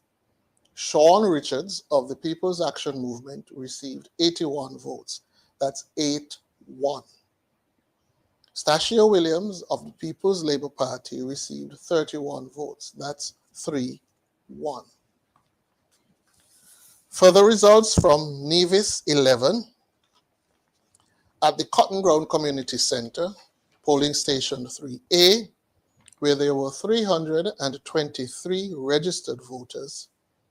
The number of votes validly cast was 189. There were 2 rejected ballots. There was 1 spoiled ballot. Janice Daniel Hodge of the Nevis Reformation Party received 125 votes, 125. Alexis Jeffers Quealy of the Concerned Citizens Movement received 61 votes, that's 6-1. Patricia Mills Jeffers of the Moral Restoration Movement received 1 vote. And in polling station 3B, also at the Cotton Ground Community Center, there were 357 voters registered, and there were 201 votes validly cast, none rejected, 4 spoiled. Janice Daniel Hodge of the Nevis Reformation Party received 103 votes, 103. Alexis Jeffers Quealy of the Concerned Citizens Movement received 96, that's 9-6. Patricia Mills Jeffers of the Moral Restoration Movement received 2 votes. And in polling station 4A, located at the Violet O. Nichols, Jeffers Nichols Primary School, there were 369 voters registered. 167 votes were validly cast, 167. There were no rejected ballots. Spoiled ballots, there was 1. Janice Daniel Hodge of the Nevis Reformation Party received 68 votes, 6-8. Alexis Jeffers Quealy of the Concerned Citizens Movement received 99 votes. That's 9-9. Patricia Mills Jeffers of the Moral Restoration Movement did not receive a vote. And in constituency of St. Christopher 4, polling station in Old Road 2B, where there were 327 voters registered, 217 votes were validly cast. 4 were rejected. There were no spoiled ballots. Samuel Duggins of the St. Kitts Nevis Labour Party received 116 votes. That's 116. Lindsey Grant of the People's Action Movement received 67 votes. That's 6-7. Kendall Liebert of the People's Labour Party received 30 votes. That's 3-0. In polling station 3A, located at the Virchild School, there were 395 voters registered. 281 votes were validly cast. 2 were rejected. None were spoiled. Samuel Duggins of the St. Kitts Nevis Labour Party received 161 votes. That's 161. Lindsey Grant of the People's Action Movement received 77 votes. That's 7 votes. And Kendall Liebert of the People's Labour Party received 41 votes. That's 4-1. In Virchilds also at polling station 3B, where there were 423 voters registered, the number of votes validly cast were 286. There were 5 rejected ballots. There were no spoiled ballots. Samuel Duggins of the St. Kitts Nevis Labour Party received 149 votes. That's 149. Lindsey Grant of the People's Action Movement received 84 votes. That's 8-4. Kendall Liebert of the People's Labour Party received 48 votes. 48 votes. In Middle Island at polling station 4A, where there were 318 registered voters, 318, there were 202 ballots validly cast. That's 202. 1 was rejected. None were spoiled. Samuel Duggins of the St. Kitts Nevis Labour Party received 149 votes, 149. Lindsey Grant of the People's Action Movement received 84 votes. That's 8-4. Kendall Liebert of the People's Labour Party received 48 votes. That's 4-8. I'm sorry, I'll go over that. In Middle Island polling station 4A, 318 voters were registered. Votes validly cast were 202. 1 rejected, no spoiled ballots. Samuel Duggins of the St. Kitts Nevis Labour Party received 113 votes. That's 113. Lindsey Grant of the People's Action Movement received 69 votes. That's 6-9. Kendall Liebert of the People's Labour Party received 19 votes. That's 1-9. And in 4B, Middle Island, where there were 301 voters registered, there were 201 votes validly cast. There were no rejected, no spoiled ballots. Samuel Duggins of the St. Kitts Nevis Labour Party received 117 votes. Lindsey Grant of the People's Action Movement received 76 votes. That's 7-6. Kendall Liebert of the People's Labour Party received 8 votes. And polling division 5A at halfway tree, where there were 395 voters registered, 257 votes were validly cast, 1 of which was rejected. There were no spoiled ballots. Samuel Duggins of the St. Kitts Nevis Labour Party received 123 votes. That's 1, 2, 3. Lindsey Grant of the People's Action Movement received 92 votes. That's 9-2. Kendall Liburd of the People's Labour Party received 41 votes. That's 4-1. And polling division 5B, halfway tree, where there were 411 voters registered, there were 273 votes validly cast. There was no rejected ballot, but there was one spoiled ballot. Samuel Duggins of the St. Kitts Nevis Labour Party received 127 votes. Lindsey Grant of the People's Action Movement received 102 votes. That's 102. Kendall Liburd of the People's Labour Party received 44 votes. In summary, therefore, in constituency number 4, there were 3,579 registered voters. There were 2,343 votes validly cast, 2343. There were 20 rejected ballots. There was one spoiled ballot. Samuel Duggins of the St. Kitts Nevis Labour Party received 1,269 votes. That's 1,269. Lindsey Grant of the People's Action Movement received 761 votes. That's 761. And Kendall Liburd of the People's Labour Party received 293 votes. That's 293.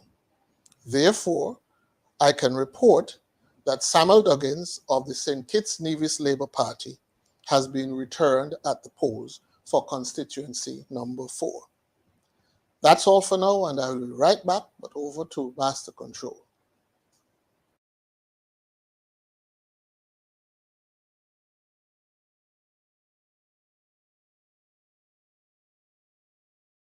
Lindsey Grant got beaten by Samal. I'm saying Lindsey Grant got brutalized by Samal. And here is my take on this. Contrary to what our esteemed friend Peter suggested, integrity matters.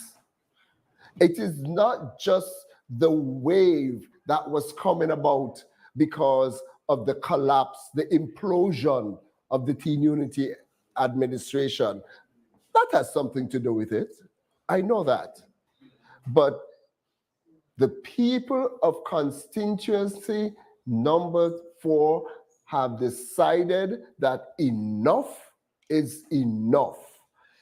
Scandal after scandal, embarrassment after embarrassment, humiliation after humiliation. Example to our kids, ratting up the police? No. Enough is enough. And Lindsey Grant's political career has been brought to a deadly end. He has crashed and burnt, never to return in politics in St. Kitts again. That is what happened here tonight. That is what happens here tonight. Integrity matters. Let me hear you, Hartley.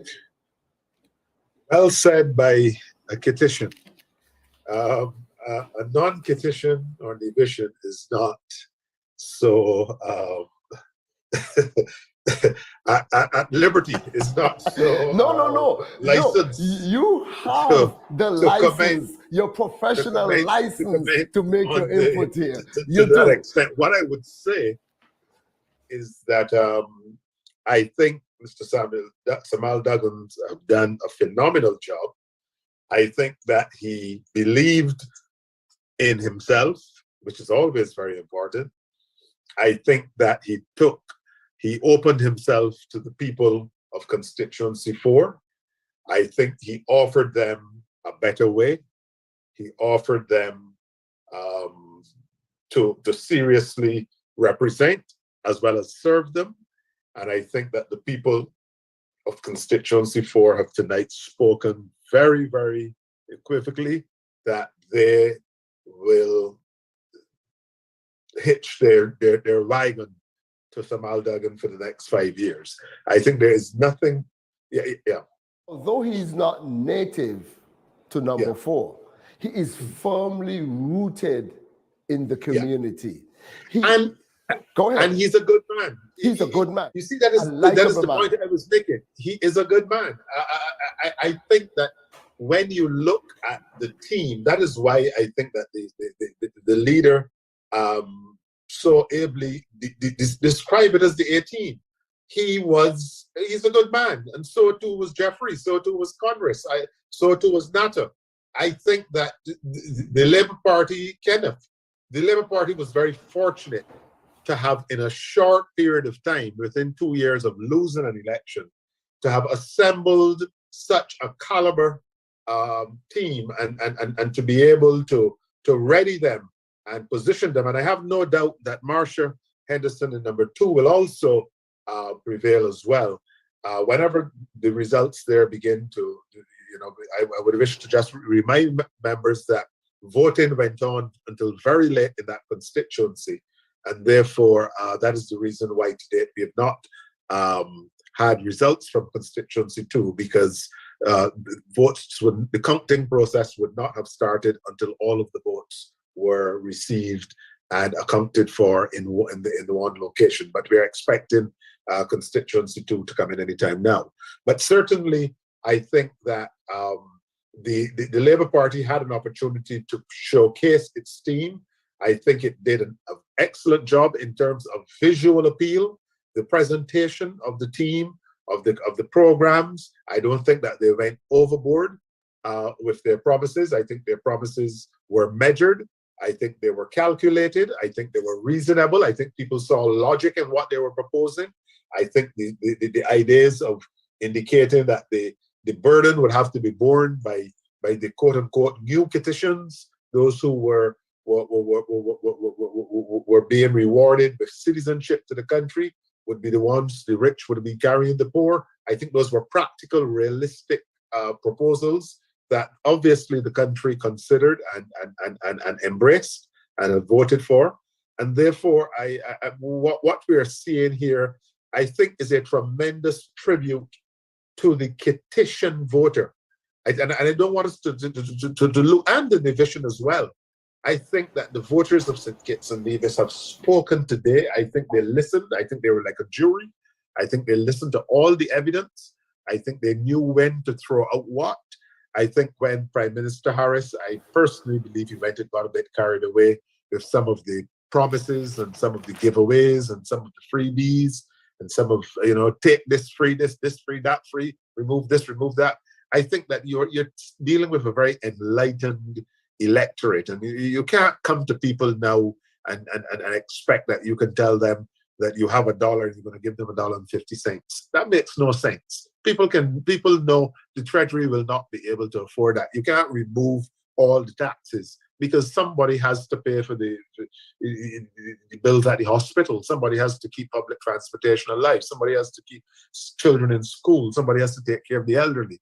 So I'm seeing, what one is seeing here is a vote of confidence and a demonstration of a maturity of an electorate that was put to the test. Certainly they were tested because there were quite a lot of tempting freebies offered, but you saw a situation where I think voters were able to decipher sense from nonsense, and the results is telling us this. And as I said, we've not heard from constituency 2, but I would be the most shocked person in the world if Colonel Powell were able to buck the trend that we're seeing across the country.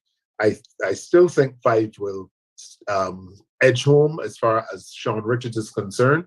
I think, but he will be bruised. Certainly, I think Tim Harris is also going to be seriously bruised in number 7. He will prevail, but he will be bruised.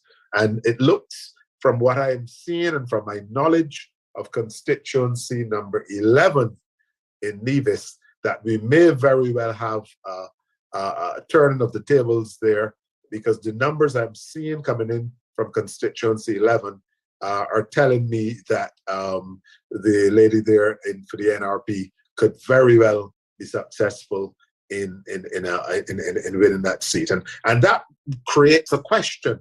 A very interesting question is going to emerge out of this scenario now, and it has to do perhaps with the question not so much as to who will lead, because I think, barring some inexplicable development, Dr. Terence True will be sworn in tomorrow as the Prime Minister of the Federation of St. Kitts and Nevis. The question that will emerge is who will be leader of the opposition. And that is something that I think that will be a very interesting scenario. Because, again, I'm not in the business of offering advice publicly, but my personal view is that what I'm seeing here tonight is a rejection of the unity government. It has been rejected on St. Kitts, and it is getting a very serious wake-up call on Nevis.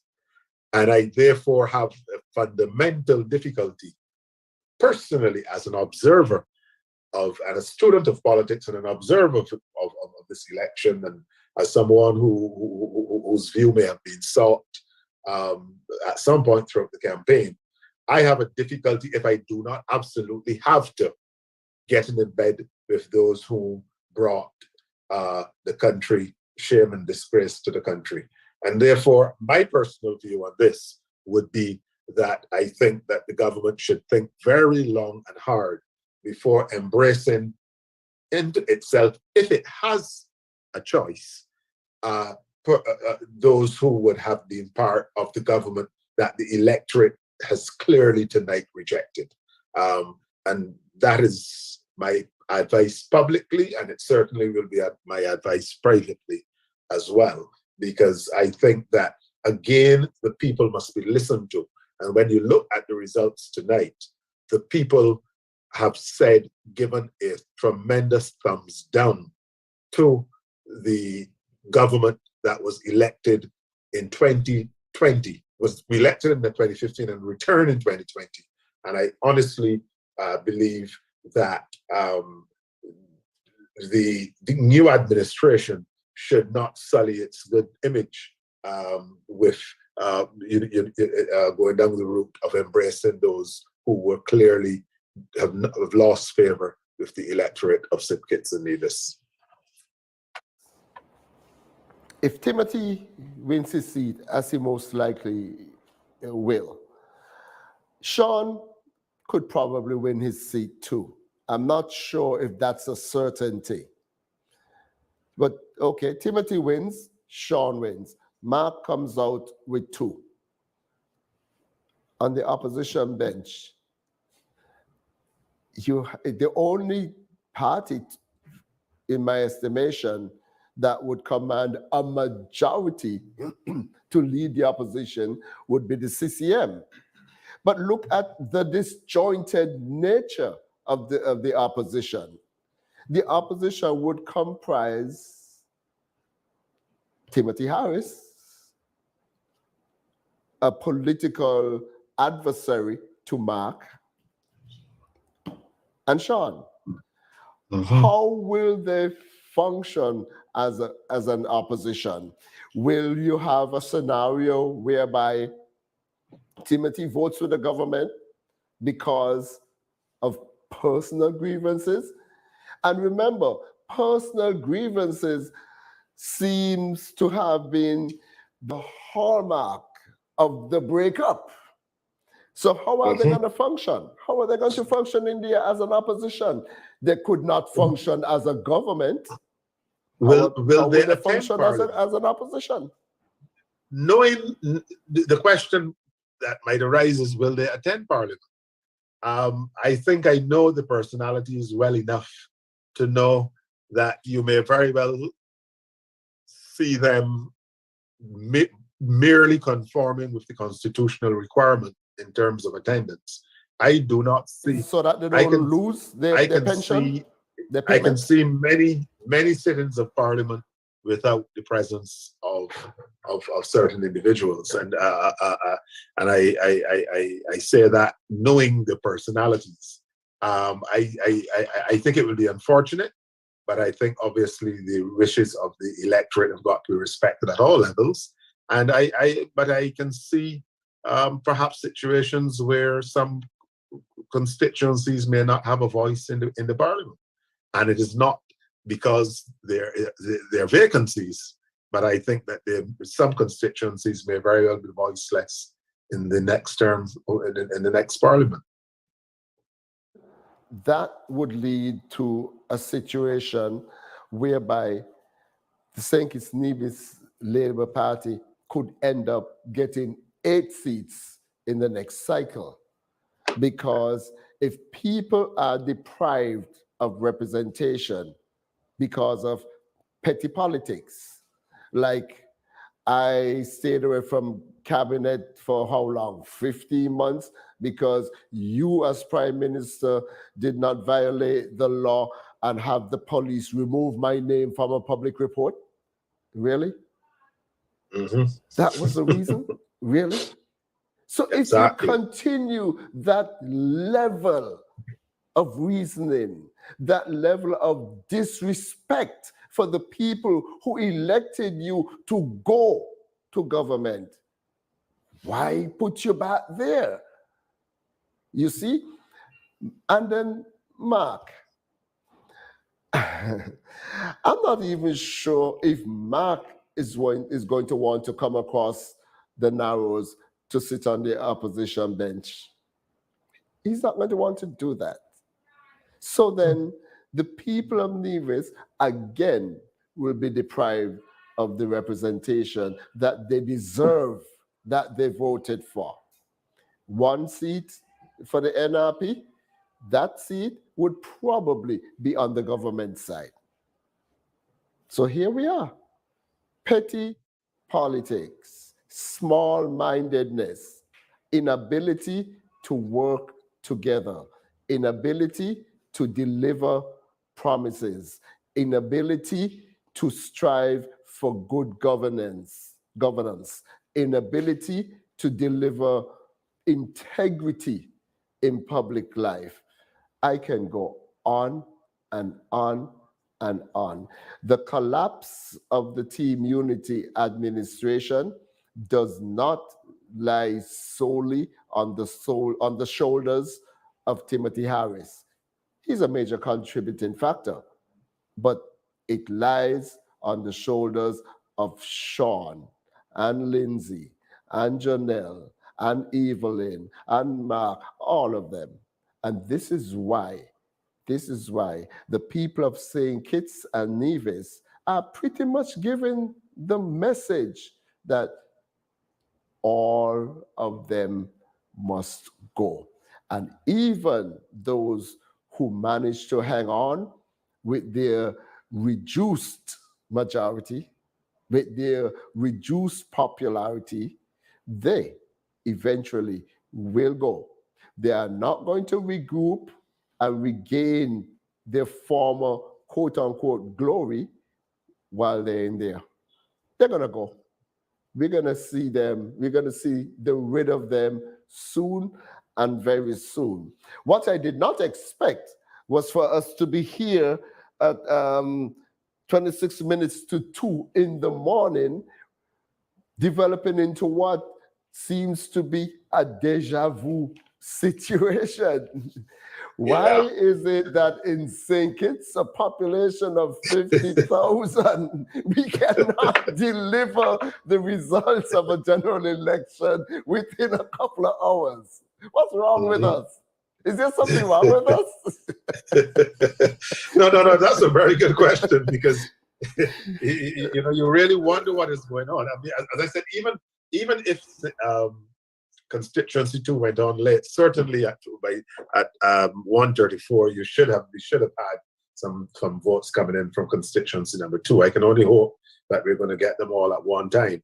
But certainly, and interestingly, we've not had a result from constituency 2 or constituency 8, from constituency 8 at all. Yeah. I'm not sure what is happening in constituency 8. I think we know the outcome. There's no way that either PAM or PLP will buck the trend in constituency 8. So we know that Dr. Drew will be the declared winner there. But it is unfortunate, I think, that at minutes to 2 o'clock, we still do not have a declared winner of this election. That is to be frowned upon. It is not at all in keeping. Certainly, Grenada, with a population several times the size of St. Kitts, we knew by 10 o'clock on the election night that there was going to be a change. There was a change of government, and this is really not very, very, very cool at all, to be honest. Make some changes. I do not know if it has to be constitutional or just legislative, but perhaps we should count the ballots where they're cast. Or they just need greater levels of efficiency. I mean, across the Caribbean, they're transported to a single counting station in each constituency. It is not rocket science. I mean, you look and see what happens in next door in Antigua. You look and see what happens in Barbados. You look and see what happens in Trinidad. This can't be rocket science. And it is not a scenario or a condition that should be worn as a badge of honor. I think it's an indictment. It's an indictment on the country that at 2 o'clock in the morning you still don't have results for 20-something thousand votes. It's not becoming at all, and I would hope that the new administration would seriously put some systems in place, because it gets to the point where it is no longer funny. And certainly, if we want to be taken seriously in these islands, we have to begin to up our game in areas that we can't up our game, where we have an opportunity to make a difference. And this is one where this really has no right to be. It's not that we're not intelligent. We have 99 or 98% literacy rate. Yeah. No. It's just administration. Can't figure how to count some paper. Yeah. It's administrative blunders, and it's just. I think we just need to put systems in place to ensure that this doesn't really happen, because it's not fine. But again, the people have done their part. The people have spoken. It is clear to us what is happening across the country. We're expecting the final tallying. But certainly when you see what has happened in constituencies 4, 3, when you see the cliffhanger that is emerging in 5, when you see what is happening in number 1. Certainly 8 and 2 are likely to follow in that path, and you will have a situation where a government can be formed on St. Kitts on its own, which again, if we follow the polls, was one of the things that voters did express a preference to have a single party forming the government and not a repeat of the coalition or the collaboration or the alliance of interests, because the experience from that was not the best. And I think, again, the voters went out and they did what they had to do to ensure that one party commands a single majority in the Parliament of the Federation. And I think that is something that we must take note of. The figures for number 5. And this is making me imagine what's going on down there, because the way these numbers are coming in, how close they are, either one can emerge on top. So I think, I'm just speculating. I actually did not get any word. Did you get any word? I did not get any word. Did you get any word? No. And that silence is deafening. Okay, that's what do we have here? Well, nothing. Sean is leading with 48.4%, Kenny 39.4%, and Stachio, okay, significant 11.6%, because had he not been in there, that could have caused a much different story to be told, especially if those numbers that he picked up had broken in the St. Kitts Nevis Labour Party's favor, then we'll be seeing another change. Yeah, yeah. But, No, as you I know, said earlier, I think that Kenny Douglas, has performance has been credible, very, very good actually. I think strategically, I think the party had to go for the government. I think that is what it did. It could have attempted to go for the country, but I think clearly when you're watching these results come in, clearly you can see where it had to secure a government. I think time was not on the side of both Kenny and Nata. They both obviously finished very strong. Another week could have made the world of difference for both of them. But the election was called when it was called, and there's a result. And just as I wouldn't question the result in the other 6 constituencies, I'm not sure I would want to question the result in any of the constituencies. I think that the will of the people have got to be respected. And what I would say is that clearly there's nothing ambiguous about the message that the voters were sending. The voters did what the voters had to do. And, the results speak for itself. And, I can just hope that the country now can settle down and get on with the business of defeating COVID, as we're all trying to do around the globe, and getting the economy of the country taken over again. In the person of Dr. Terence Drew, we would expect to see a steady hand of leadership.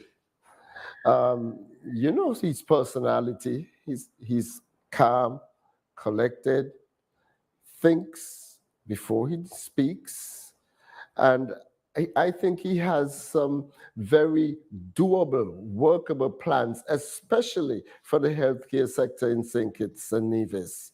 And I'm actually looking forward to see the transformative nature of the new St. Kitts Nevis Labour administration. And, I haven't talked about the St. Kitts Nevis Labour Party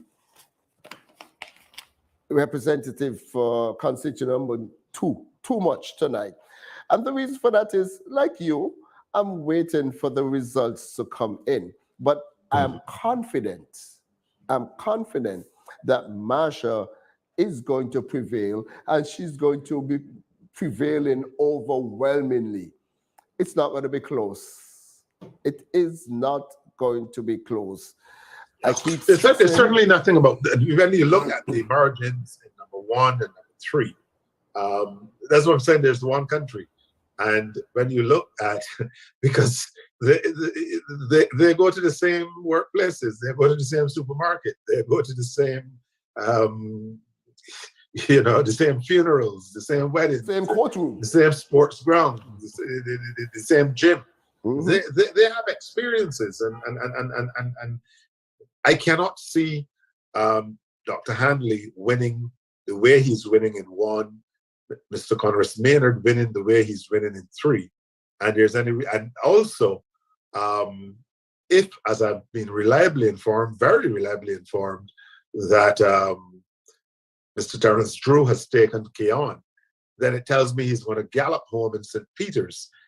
And if you look at the number 2 constituency, it essentially is dwarfed, surrounded on the 3 ends by constituency 1, constituency 8, constituency 3. And if you are winning by a landslide in 1, 3, and 8, I am not seeing how you can lose number 2.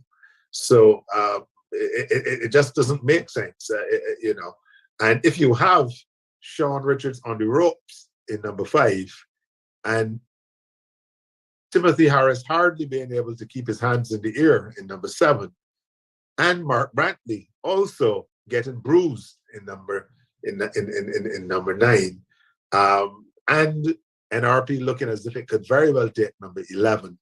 I am not seeing what could be the mystery about 2 that would prevent me from calling number 2 clearly as a likely seat for the St. Kitts Nevis Labour Party. I totally agree. I totally agree with that assessment. And I really want to speak again. You know, sometimes I'm hesitant to re-emphasize any particular point, especially on a forum like this. But sometimes I'm forced to. And what I want to talk about is the likability factor. And that, I think, went a long way in making Dr. Drew so presentable. And Marsha Henderson, so presentable. Jeffrey Hanley, so presentable. Samal Duggins, Kenny, the charismatic and ever-loved DLD. DLD. Yeah. And then Leon Natter. That likability factor plays well into a person's electability. And when your character is clean, when you have no accusations and allegations hanging over you, you are off to a good start. And that team that the St. Kitts Nevis Labour Party has put together for this general election, it is, like you said earlier, it is really and truly an A team. It's an A team. It's a winning team.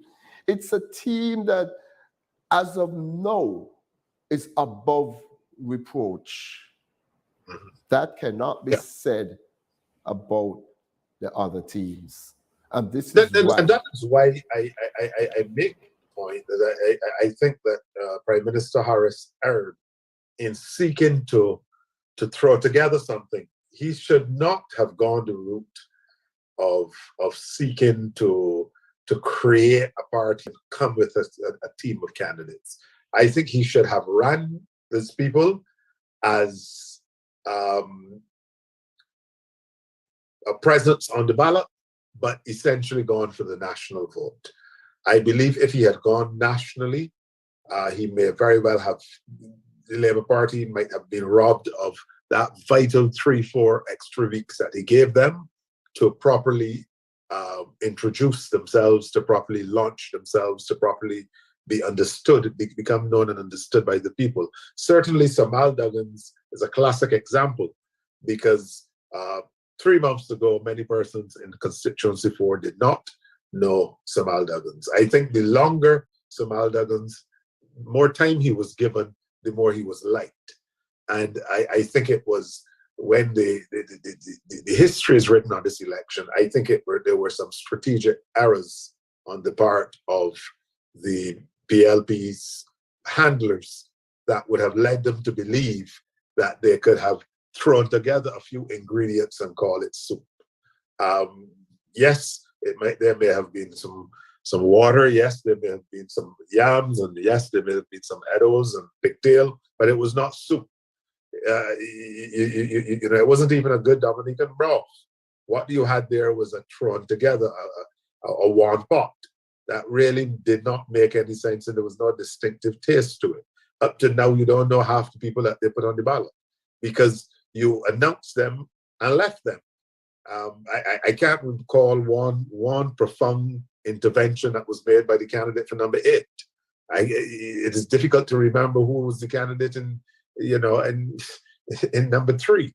For PAM, who was the candidate for PLP in number 2. It was not a serious attempt, and that is why I was amazed at the confidence that was being displayed by both parties, because I know in the St. Kitts Nevis electorate the way I think I do, I really didn't think that there was too much. It was too difficult a decision.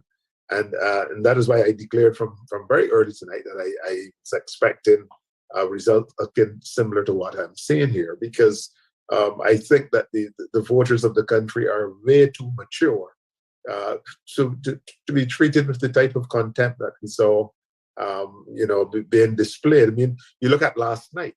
Last night, you had a final meeting. We're up to 9:30. The PLP's meeting had not started. And you cannot have a meeting where you have 8 speakers, but only one with that persons have come to listen to, and the others are just coming to speak for time. Give them something to say. Give them something to believe in. Give them something to have some conviction about. You had a campaign where at the end of the campaign, the only person you knew was the Prime Minister. All the others were just basically copybooks, and that is where I think a fundamental error was made. Again, Pam came with 5 unknowns. The 3 persons who carried its platform each night are the 3 persons who were disgraced, who no one really wanted to see, who tonight, 2 of them, well, one for sure has already gone down, the other one I think is going to go, and the third one is on the ropes. And that is what personified Pam throughout a campaign, a party that was so ably led by Sir Kennedy Simmons and other stalwarts of the organization. So I think it is a very unfortunate development from both their perspectives. I think they have a lot to go and think about tonight. But I again reiterate that I think that this speaks very highly of the Kittitian and Nevisian voter, and I believe that the interest of the country was well served tonight. And it is unfortunate that at this stage, 2:00 in the morning, we're not in a position to hear from the Prime Minister-elect, and for persons to go to bed knowing that there has been a peaceful handing over of the baton, transfer of power. Certainly, Mr. Sean Richards, even though his seat is still being contested, it is unfortunate that the Prime Minister, for example, has not, as far as I'm aware, come and address the nation and acknowledge the trend, the clear trend. This is what we're talking about when we speak about our maturity. This is, if we're to be taken seriously by the international community, these are the things we must do. You cannot have an election in a Caribbean island and at 2:00, residents of that island and of that country and members of its diaspora across the world are waking. You have persons who at this hour are waking in London, and there's no result to an election that was held yesterday. Nation in the Western Hemisphere. Exactly. How can a Kittitian be waking this morning in London, where it is now 7 o'clock? 6 o'clock. And you do not know the outcome of an election that was held yesterday. It is unacceptable. And even if the votes have not yet been fully declared, it is clear that there's going to be a change of government. It's clear that the PLP has lost. And I think it is unfortunate that the Prime Minister of the country has not, to date, up to this minute, acknowledged that the will of the people, what the will of the people is, and that they've spoken. And that is the mature thing to do. That is what we're talking about if we are going to be taken seriously by the international community. These are the things we must do. And at this hour, someone should have come and said, look, we fought a good fight, but we lost. And best wishes to Dr. Drew and his team. That is where we are. That is who we are now. If we want to be taken seriously, we have to act a little more mature. Well, I'm speaking as a Caribbean person. This doesn't make me happy as a Caribbean person, to be honest with you, because I honestly believe that we can do better than this. Would have heard some sort of, I'm lying. I did not expect to hear a concession speech from Dr. Harris. But I expect to hear some sort of admittance that he lost, his PLP lost. Of course, he's projected as the winner in number 7. Surprise, surprise. You know, and even know that that projection has been made, this is an apt time for him to come out, thank his constituents for re-elected him, albeit with a reduced margin, and take that opportunity to piggyback a concession speech.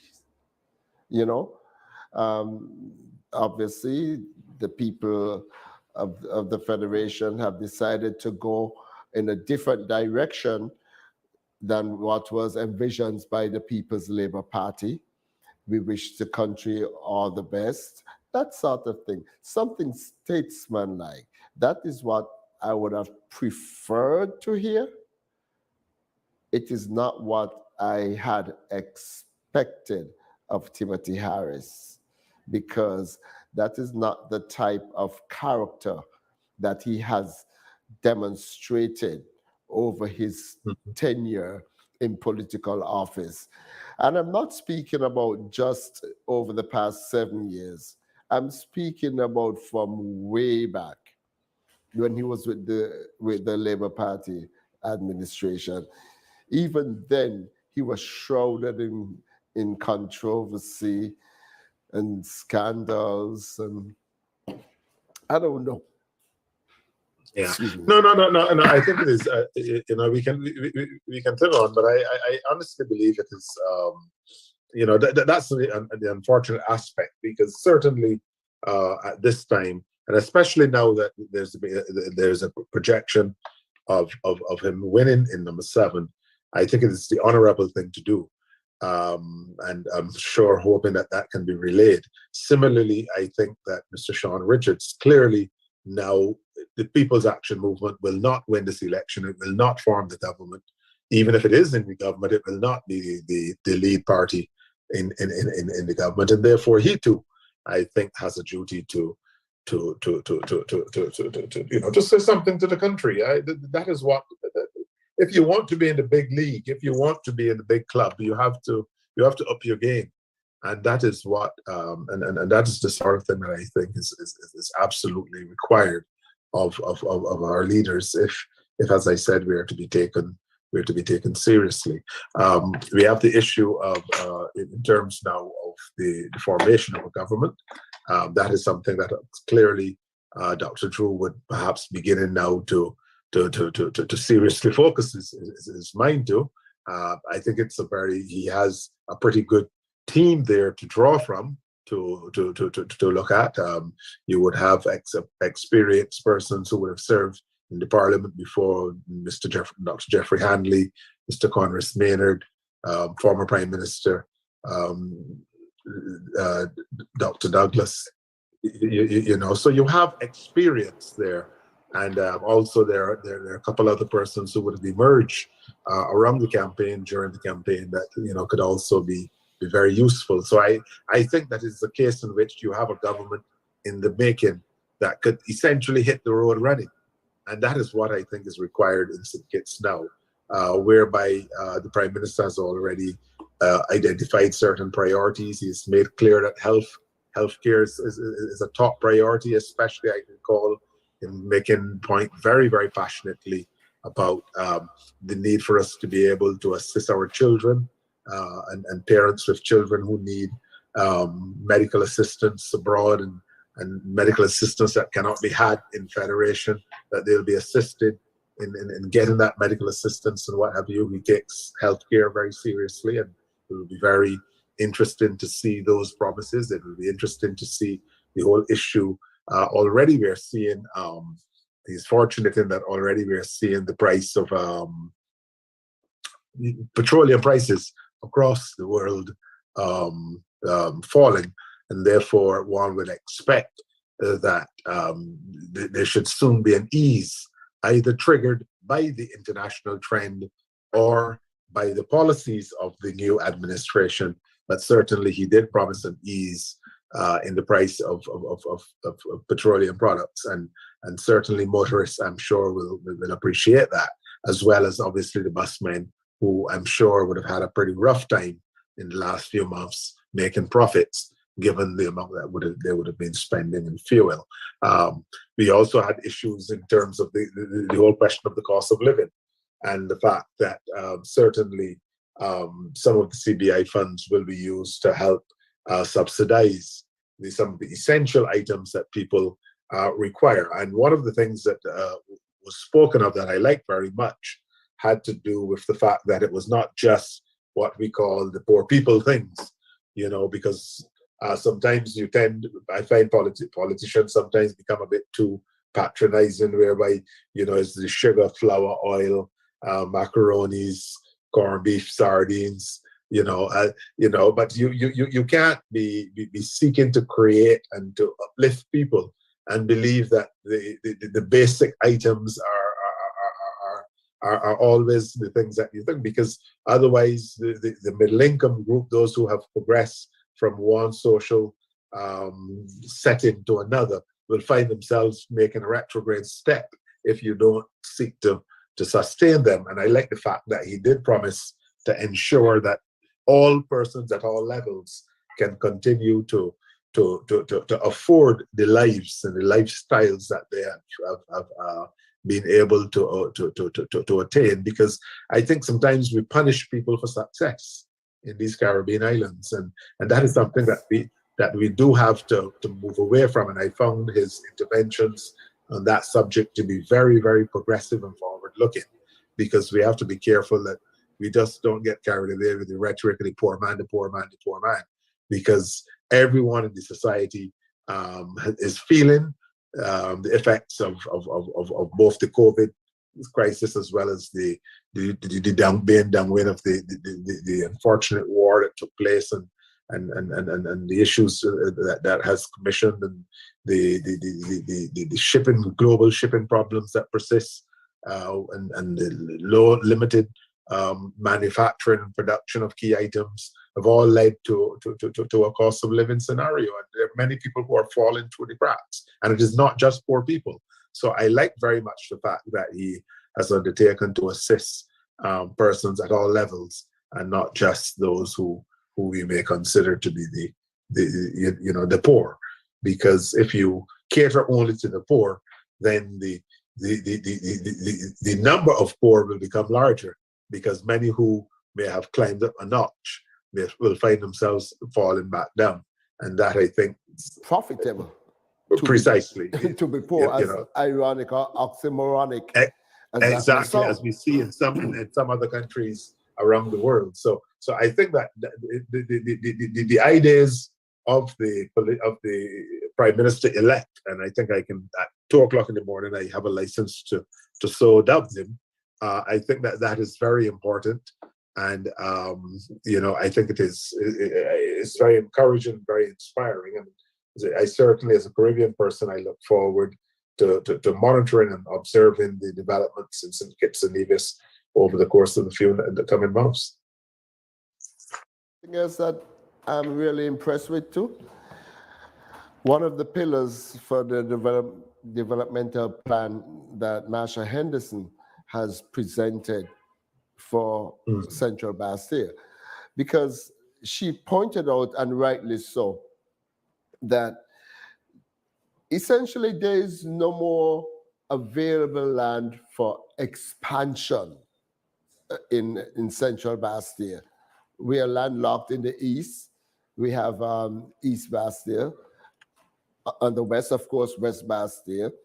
On the north, we have constituency number 8.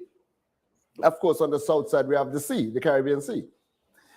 But housing is a serious issue in Central Bastille.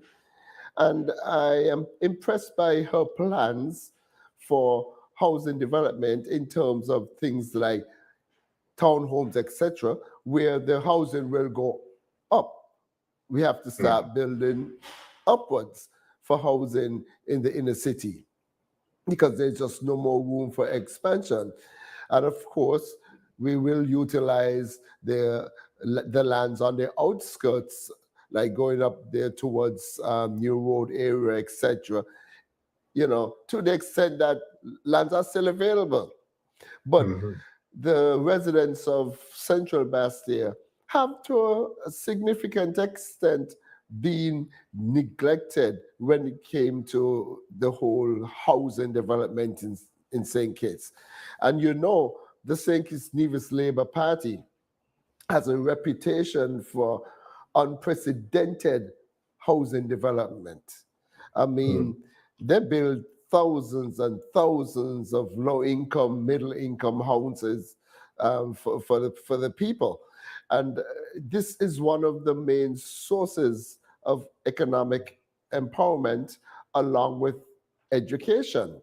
I listened to the former Prime Minister, Dr. Douglas, talking about the residents in his constituencies, where you have at least one college graduate in every household. We're Yeah. talking about people Mhm. empowerment.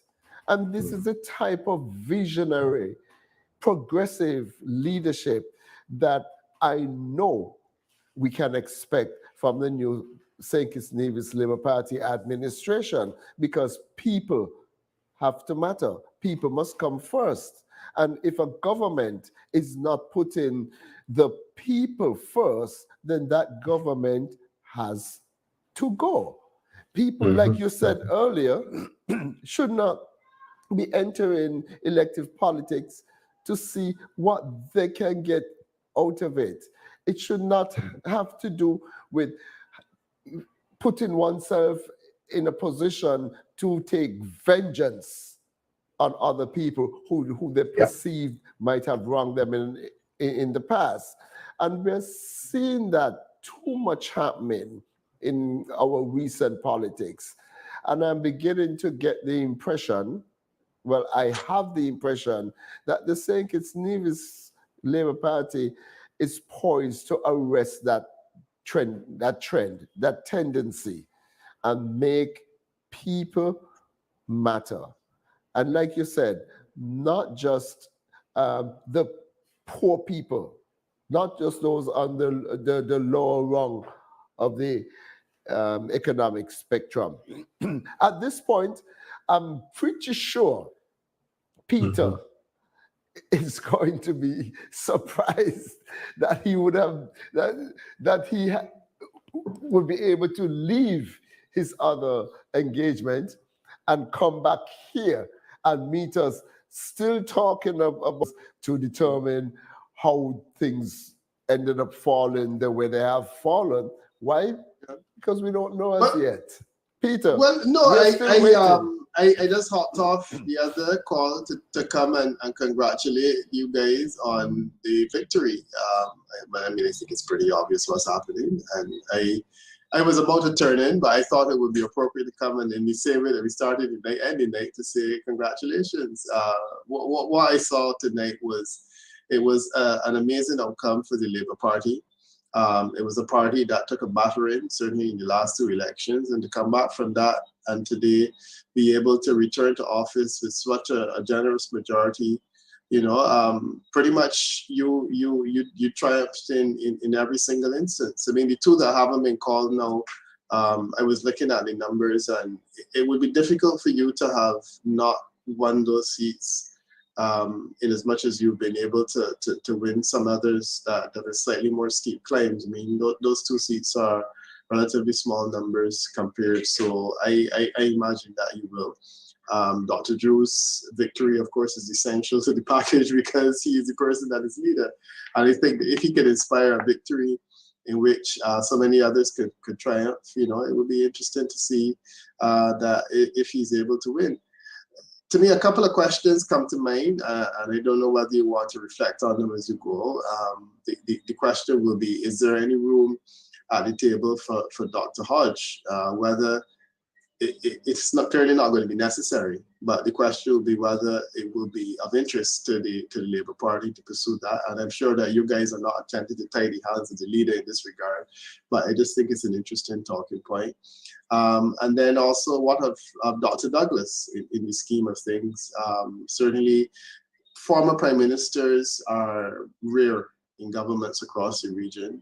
And we have the example of Dr. Anthony, who is part of, but not part of, the government of St. Lucia. We have the example of Sir Lester, who returned as part of a government, I believe as a senior minister without portfolio. So I'm interested to see how he can be styled in this new arrangement. But then this will also be the election that we'll say farewell to a couple of faces. What of Dr. Harris himself? You know, does he have a future in the politics of St. Kitts and Nevis, or will he now retire after, I believe it was a quarter of a century of involvement in the politics of having risen to the top level? Will he now sail off into the sunset? What of Sean Richards? You know, is there a future for him? And then the other two, Jonelle Powell and Lindsey Grant. You know, we spoke earlier about Jonelle Powell's potential for leadership. Is there still a future for him? These are the things that I'm reflecting on, even as I'm anxious to congratulate the incoming government and Prime Minister-elect whenever this drama ends tonight, because you guys count really, really slowly and carefully. So, I mean, last election when there was a change of government, we were up until 6:30 in the morning, and that seems to be the record that we're going to set this time. Yeah. Though yes, Peter. As a matter of fact, we did deal with the issue of Dr. Hodge, of the options that were taken. I'm certainly very supportive of the notion that I think that the opportunity should be taken to have a truly federal government and to have a representation from the sister isle in the federal government. I also had gone as far as to suggest that I didn't see the wisdom if the electorate had rejected the immunity for the government embracing any semblance of the team unity operation if it didn't absolutely have to, because there's nothing ambiguous about the results that we are seeing tonight, certainly in terms of even in the constituencies that are being won by or being lost by the Labour Party government. You're seeing a significant reduced performance in constituencies 5, in constituency 7, and constituency 9.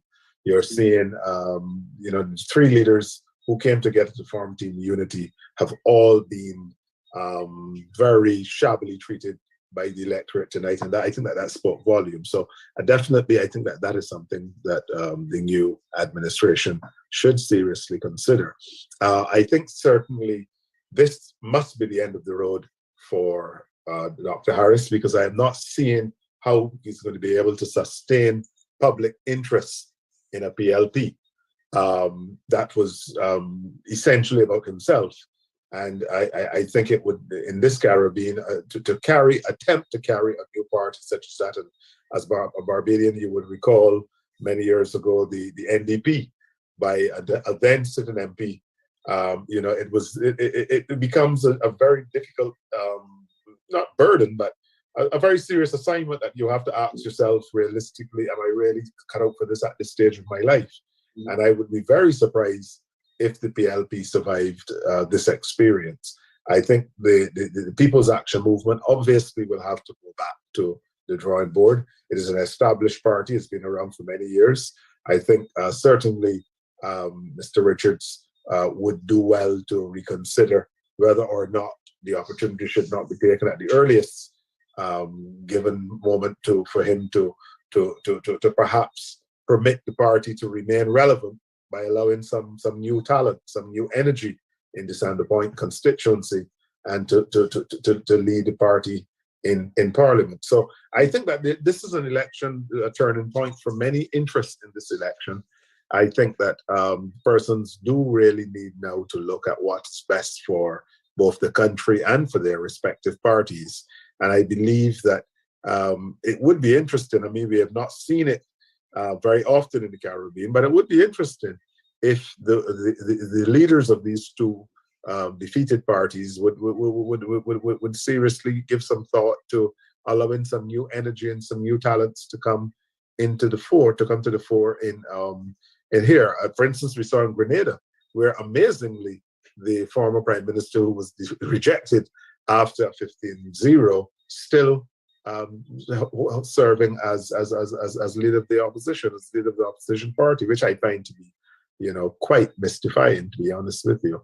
But so this is a discussion that I think that needs to be looked at. I think there's something that needs to be considered, but I'm not seeing what point would be served by either Timothy Harris, Dr. Harris, or Mr. Sean Richards in seeking to force themselves on the people of the Federation and of their constituencies for another term. I think they have ran their race and their course has been finished.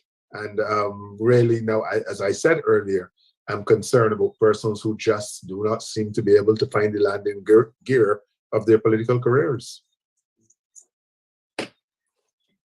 It's important. Had the St. Kitts Nevis Labour Party not regrouped, I do not think, even in the wake of the implosion of the Team Unity government, it would have been difficult for the St. Kitts Nevis Labour Party to find political footing if they had not changed leadership and come back with a completely new slate of candidates, young, fresh, energetic people, stabilized by the experienced hand of Dr. Denzel Douglas, who, in such a statesman-like manner, has agreed to move backward and let the young people, the new generation of leaders, take ownership of the St. Kitts Nevis Labour Party. So what do we have?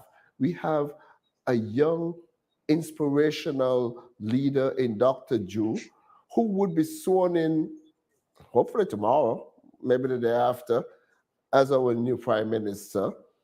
You have two deputy prime ministers in the persons of the Honorable Jeffrey Handley and Congress Maynard. The significance of that is this.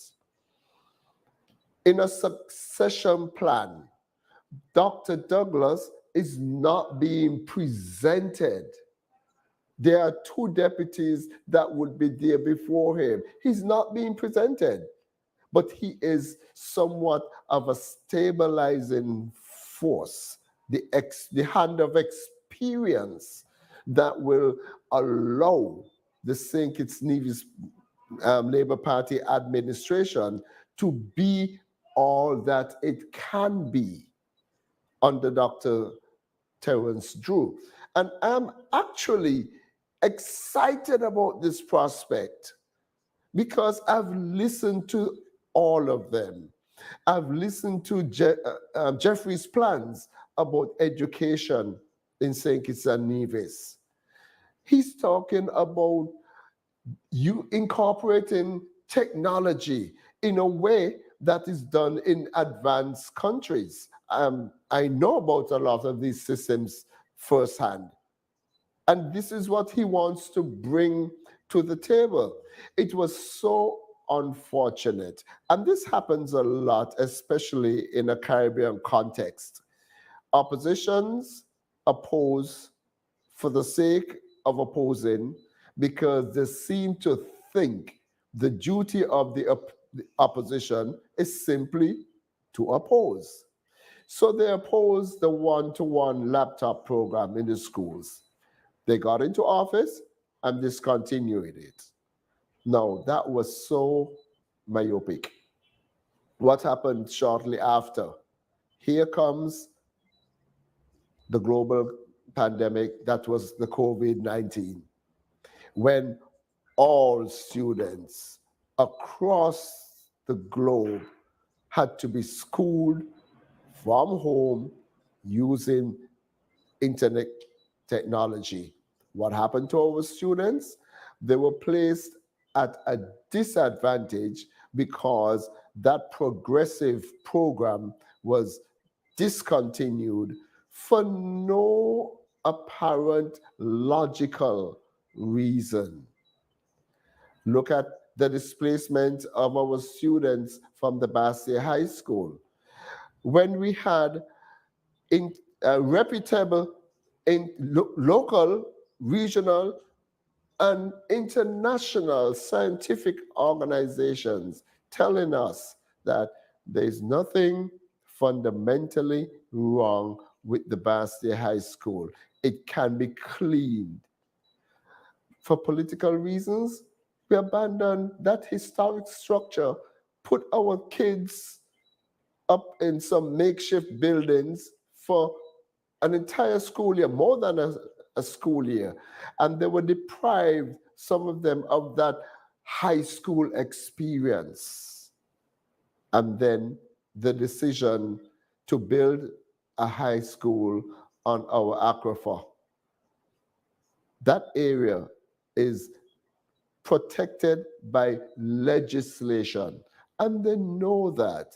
But to score political points, they continued what they know cannot deny was a lie. And listen to the irony. They're saying they can build on the aquifer because the science says that once they take certain measures, they can mitigate the negative effects of doing so. So they're going with the science on that. What happened to erring on the side of caution as they claim to be the reason for abandoning the original site? But I think we're at a point where we can reset. We can reset and put away petty politics, put away points from political expediency, and start making decisions that are in the best interest of the people. People must be put first. And I'm looking forward to this new Labour administration for governing along those lines. And if they don't, I'm looking straight at the people of St. Kitts and Nevis now. If they do not deliver and they make no attempt at delivering, 5 years, and we get rid of them. That is the way we must do it. And we must keep changing the government until we get the government we want and deserve. That is how we have to do it. Because when we hold politicians accountable and when they know that their feet are being held in the fire, they will learn to be accountable, and they will learn to put country above self, as is our national motto.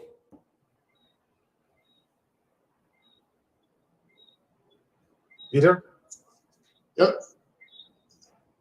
Sorry, my apologies. I was slightly distracted. No, it's going to be interesting to see as the new administration is set up in terms of the priorities. St. Kitts and Nevis is a slightly different place to when Labour left office. My sense is that the economic challenges are somewhat different, and there's certainly a lot less flexibility in terms of the financing that would have been provided, like, for example, the Citizenship and Investment Program. So it's going to be interesting to see how priorities are set and how the issues are tackled. My feeling is that you don't really have unemployment as such in St. Kitts to worry about your challenges in relation to COVID, coming out of the COVID environment. Most of them are well underway. So you just have to start to deal with things like airlift, LIAT, getting some kind of regional transportation going again. and certainly setting a long-term plan for what St. Kitts development is going to be. Clearly, the Citizenship and Investment Program can't anchor development for much longer. So the question will be, what are the alternatives? So those are the things that are going to be, I think, high on the agenda of the coming administration. And as I said, it's going to be a very different place to when they left office in 2015, how it would have been then. And we're really anxious to see how those issues will be tackled. I was actually about to turn in for the night because I'm fading fast, and I was also thinking to myself that there's not a whole lot more that needs to be said in terms of the outcome of the election. Because we pretty much know what's going to happen. So my role is to something else as to what is going to happen in about 5 seconds.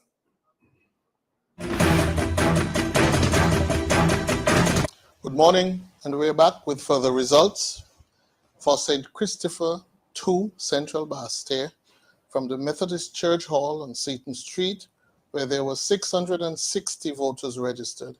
The number of votes cast were 364. Rejected ballots, 3. Spoiled ballots, 1. Nubian Griot of the People's Labour Party received 72 votes. That's 7-2. Marsha Henderson of the St. Kitts Nevis Labour Party received 228 votes. John D. Jeffers of the United Lamiguan Party received no vote.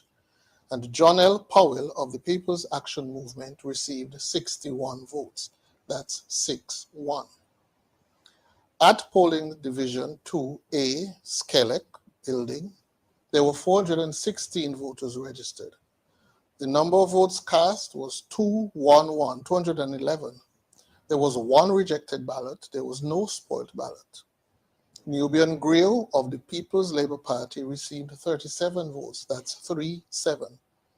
Marsha Henderson of the St. Kitts Nevis Labour Party received 135 votes. That's 135. John Jeffers of the United Lamiguan Party received no vote. John L. Powell of the People's Action Movement received 38 votes. And in St. Christopher 6, polling division 3B, where there were 329 voters registered, 242 votes were validly cast, no rejects and no spoils. Dr. Denzil Douglas of the St. Kitts Nevis Labour Party received 215 votes. That's 215. Carlton DuPont, independent candidate, received 1 vote. Troy Flanders of the People's Action Movement received 13 votes. That's 1-3. And Thomas Mark Williams of the People's Labour Party received 13 votes. That's 1-3. In Dieppe Bay Primary School, polling division 4, there were 427 voters registered. 277 valid votes were cast. There was 1 rejected ballot, no spoiled ballot. Dr. Denzil Douglas of the St. Kitts Nevis Labour Party received 197 votes. That's 197. Carlton DuPont, independent candidate, received no vote. Troy Flanders of the People's Action Movement received 6 votes. And Thomas Mark Williams of the People's Labour Party received 73 votes. That's 7-3. At the Parsons Community Center, polling division 5, there were 332 voters registered. 244 valid votes were cast. There was 1 rejected ballot, 1 spoiled ballot. Dr. Denzil Douglas of the St. Kitts Nevis Labour Party received 186 votes. That's 186. Carlton DuPont, independent candidate, received 1 vote. Troy Flanders of the People's Action Movement received 12 votes. That's 1-2. And Thomas Mark Williams of the People's Labour Party received 44 votes. In Sadler's Primary School, polling division 6, where 493 persons were registered, 309 votes were validly cast. 1 was rejected, 1 spoiled. Dr. Denzil Douglas of the St. Kitts Nevis Labour Party received 216 votes. That's 216. Carlton DuPont, independent candidate, received no vote. Troy Flanders of People's Action Movement received 21 votes. And Thomas Mark Williams of the People's Labour Party received 71 votes. That's 7-1. Finally, at Sadler's Primary School, again, polling division 7, where there were 360 voters registered, 213 votes were validly cast. None rejected, 1 spoiled. Dr. Denzel Douglas of the St. Kitts Nevis Labour Party received 167 votes. That's 167. Carlton DuPont, independent candidate, received 1 vote. Troy Flanders of People's Action Movement received 13 votes. That's 1-3. Thomas Mark Williams of the People's Labour Party received 32 votes. That's 3-2. Summary, therefore, in St. Paul's, number 6, constituency number 6, where there were 3,467 registered voters, 2,339 votes were validly cast. That's 2,339. 3 were rejected, 5 were spoiled. Dr. Denzel Douglas of the St. Kitts Nevis Labour Party received 1,926 votes. That's 1926. Carlton DuPont, independent candidate, received 3 votes. Troy Flanders of People's Action Movement received 98 votes. That's 9-8. And Thomas Mark Williams of the People's Labour Party received 309 votes. That's 309. Therefore, I can declare that the Honorable Denzel Douglas of the St. Kitts Nevis Labour Party has been returned at the polls. In Tabernacle, polling division 8A at the Violet O. Petty School, where 412 voters were registered, 238 votes were validly cast. There were 2 rejected ballots and no spoiled ballots. Lincoln David Pell of People's Action Movement received 28 votes. That's 2-8. Timothy Harris of the People's Labour Party received 124 votes. 1-4. Leon Natta Nelson of the St. Kitts Nevis Labour Party received 84 votes. That's 8-4. And in polling division 8B, again at the Violet O. Petty School, there were 315 registered voters. 212 ballots were validly cast, 2-1-2. 1 was rejected. There were no spoiled ballots. Lincoln David Pell of People's Action Movement received 18 votes, 1-8. Timothy Harris of the People's Labour Party received 120 votes. That's 1-0. Leon Natta Nelson of the St. Kitts Nevis Labour Party received 73 votes. That's 7-3 votes. In summary, therefore, for constituency number 7, there were 3,846 registered voters. 2,358 votes were validly cast. 12 were rejected. 3 were spoiled. Lincoln David Pell of the People's Action Movement received 176 votes. That's 176. Timothy Harris of the People's Labour Party received 1,266. That's 1266. Leon Natta Nelson of the St. Kitts Nevis Labour Party received 903 votes. Therefore, I can declare that the winner of St. Christopher 7, Dr. Timothy Harris, has been returned at the polls. We shall be right back with some more information. But over now to Master Control. There you go. No surprises in number 6, DLD. He won again. But if you notice, he increased his margin over the last time around. He has become much more popular, and popular like how he used to be when he was at the peak of his career. That's impressive for a man who is basically considered to be on his way out. I would actually be very surprised if Dr. Douglas were to contest another election. I think he's going to bow out gracefully as the worthy statesman that he will be noted in history as being. And then when we go to constituency number 7, no surprise there. And if I were to claim any element of surprise, it would be that Dr. Harris did as well as he actually did. But his decreasing numbers actually speak to the decline in the esteem with which the people in his constituency traditionally held him, and the decline in numbers also speak to the rise in the profile of Leon Nelson. And I must, even as I congratulate Dr. Harris for maintaining his seat, I must extend congratulations to Leon Nelson for this tremendous showing. And this again suggests an indictment and a rejection of the team unity government. Guys, what do you think? Yeah, well, what I found particularly interesting about this election was about this set of results from number 2. I'm surprised that you didn't comment on that, because clearly number 2 has, when you look at the 2 boxes that were so far declared, yeah. It is remiss of me.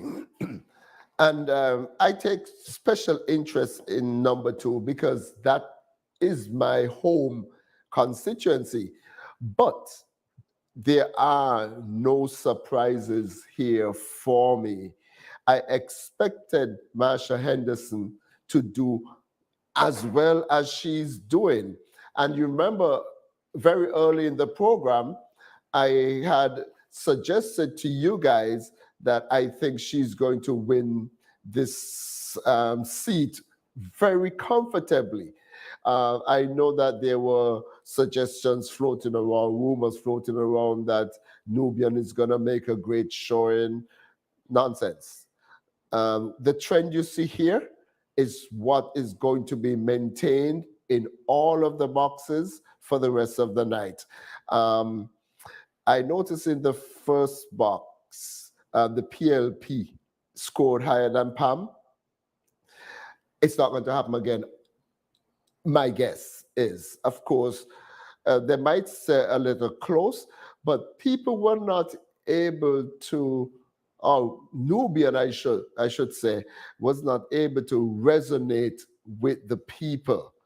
And John L. Powell is baggage. He has baggage. He's a hurt entity. Marsha, fresh, likable, honest, straightforward. So I think that this trend that you saw beginning here with boxes 1 and 2A is going to continue throughout the night for Marsha. And in short order, we are going to be declaring her the winner in constituency number 2. Jump in, guys. Peter? Yeah, I mean, I was looking at certainly the improved swing for Dr. Douglas and the decrease for Dr. Harris. And Dr. Harris has a plurality, a single, but the overall support, he has just about 55% in the constituency, but he has significantly more than anyone else in terms of the numbers because he has a plurality. So I mean, we say congratulations to him, congratulations to Dr. Douglas, but the swings are consistent with what we've been seeing in all of the other constituencies in terms of decreasing swings for the PLP and also improvements for the Labour Party.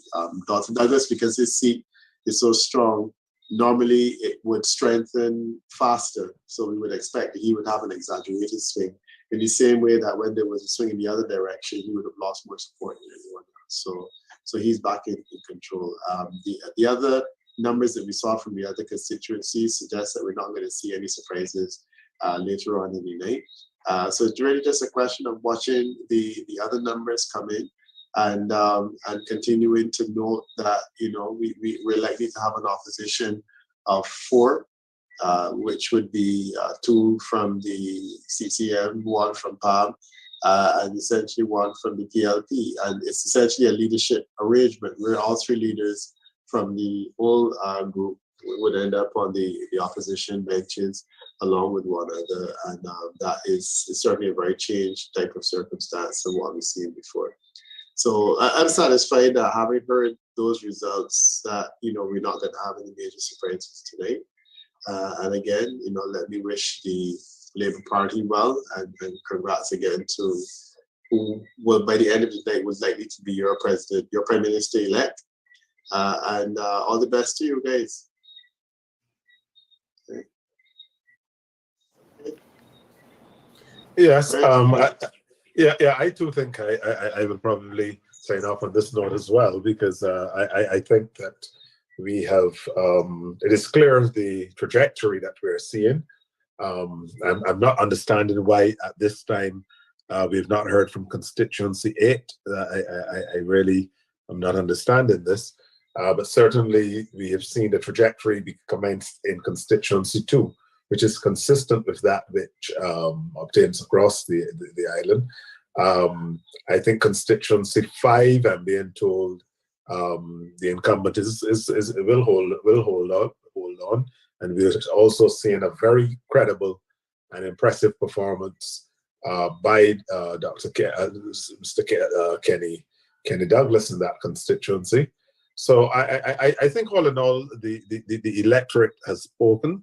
I think that the message is quite clear, and I can only hope now that we can have a very peaceful transition of leadership, and that St. Kitts now can settle down and begin to grapple with the real issues and the real challenges that will confront the Federation as we move now into dealing with the downwind of the COVID pandemic, and hopefully a short-lived monkeypox and what have you, and that we can really begin now to get our economies going and St. Kitts can take its rightful place back among the progressive islands and countries of the Eastern Caribbean and the wider CARICOM movement. So I want to say how thankful and grateful I am for this opportunity to have been a part of the panel tonight. I think that there are no more surprises in store, and I would wish that we can now be in a position to look forward to the emergence of the new St. Kitts Nevis Labour Party administration. And I certainly wish Dr. Drew and his A-team the very best wishes, and hopefully that we can have 5 years of solid progress that we can all be proud of. To point out something that I didn't point out before. If you notice, our newcomer, Marsha, she has improved, and she has done better, I should say, than even Marcella did. She has improved over our numbers, or the SKNLP numbers in 2020, because whereas in polling division 1, Marcella got 183 votes, Marsha has gotten 228. And then in polling division 2A, those 2 boxes that we have, in 2020, Marcella got 108 votes, and Marsha has gotten 135. So what we are seeing here is that she is improving the Labour Party's standing in the constituency so far. And with this type of trend, we can only expect that Marsha is going to bring home the seat. But guys, I know it's late in the night. We did not expect to be here 2:45. This is, with all due respects to all involved, ridiculous and unacceptable. We have not heard from constituency number 8. What's going on there? We know that Dr. Drew is going to emerge victorious and be sworn in next week as our new prime minister. What's holding up the count? What's holding up the count? I don't know, but guys, I do respect your time, and I do want to thank both of you for being here with me for so long tonight. And I really would have preferred for us to be ending the night on a different note. That was not to be. The St. Kitts vote counting ordeal goes on for yet another election cycle. Good night, guys. Thank you very much. And as I said, I wish all the very best because I have more, but certainly I want to be able again to congratulate the winners and to also commiserate with those who fell short. And I think that what is very important to determine, I don't think there's any question, the voice of the people, the persons have spoken. And I think that we are now all in a better footing as the Caribbean region, that democracy continue to reign supreme and that people can go out and vote in a peaceful and mature and responsible manner and elect the government and the leaders of their choice. I think it's a very positive day for the Caribbean. And on that note, I would wish to bid you adieu, farewell, and to thank you again for this opportunity. Thank you. Well, guys, as a Kittitian, or as I like to say, a Kittivision, I feel encouraged and I feel proud that St. Kitts now will elevate itself, St. Kitts and Nevis, I should say, for being somewhat of the laughing stock of the Caribbean, having gone through the political crisis and ordeal that we were unnecessarily put through. But the people have spoken. The official announcements will come, I guess, later today. And the voice of the people is the voice of Jah. Guys, enjoy the rest of your night. And we will be back with you tomorrow, announcing the dawn of a new St. Kitts Nevis Labour Party Administration Day. I'm Abdullah Skerritt. Thank you for being with me, keeping me company, and I look forward to seeing you again on the flip side. Have a great night. God bless you.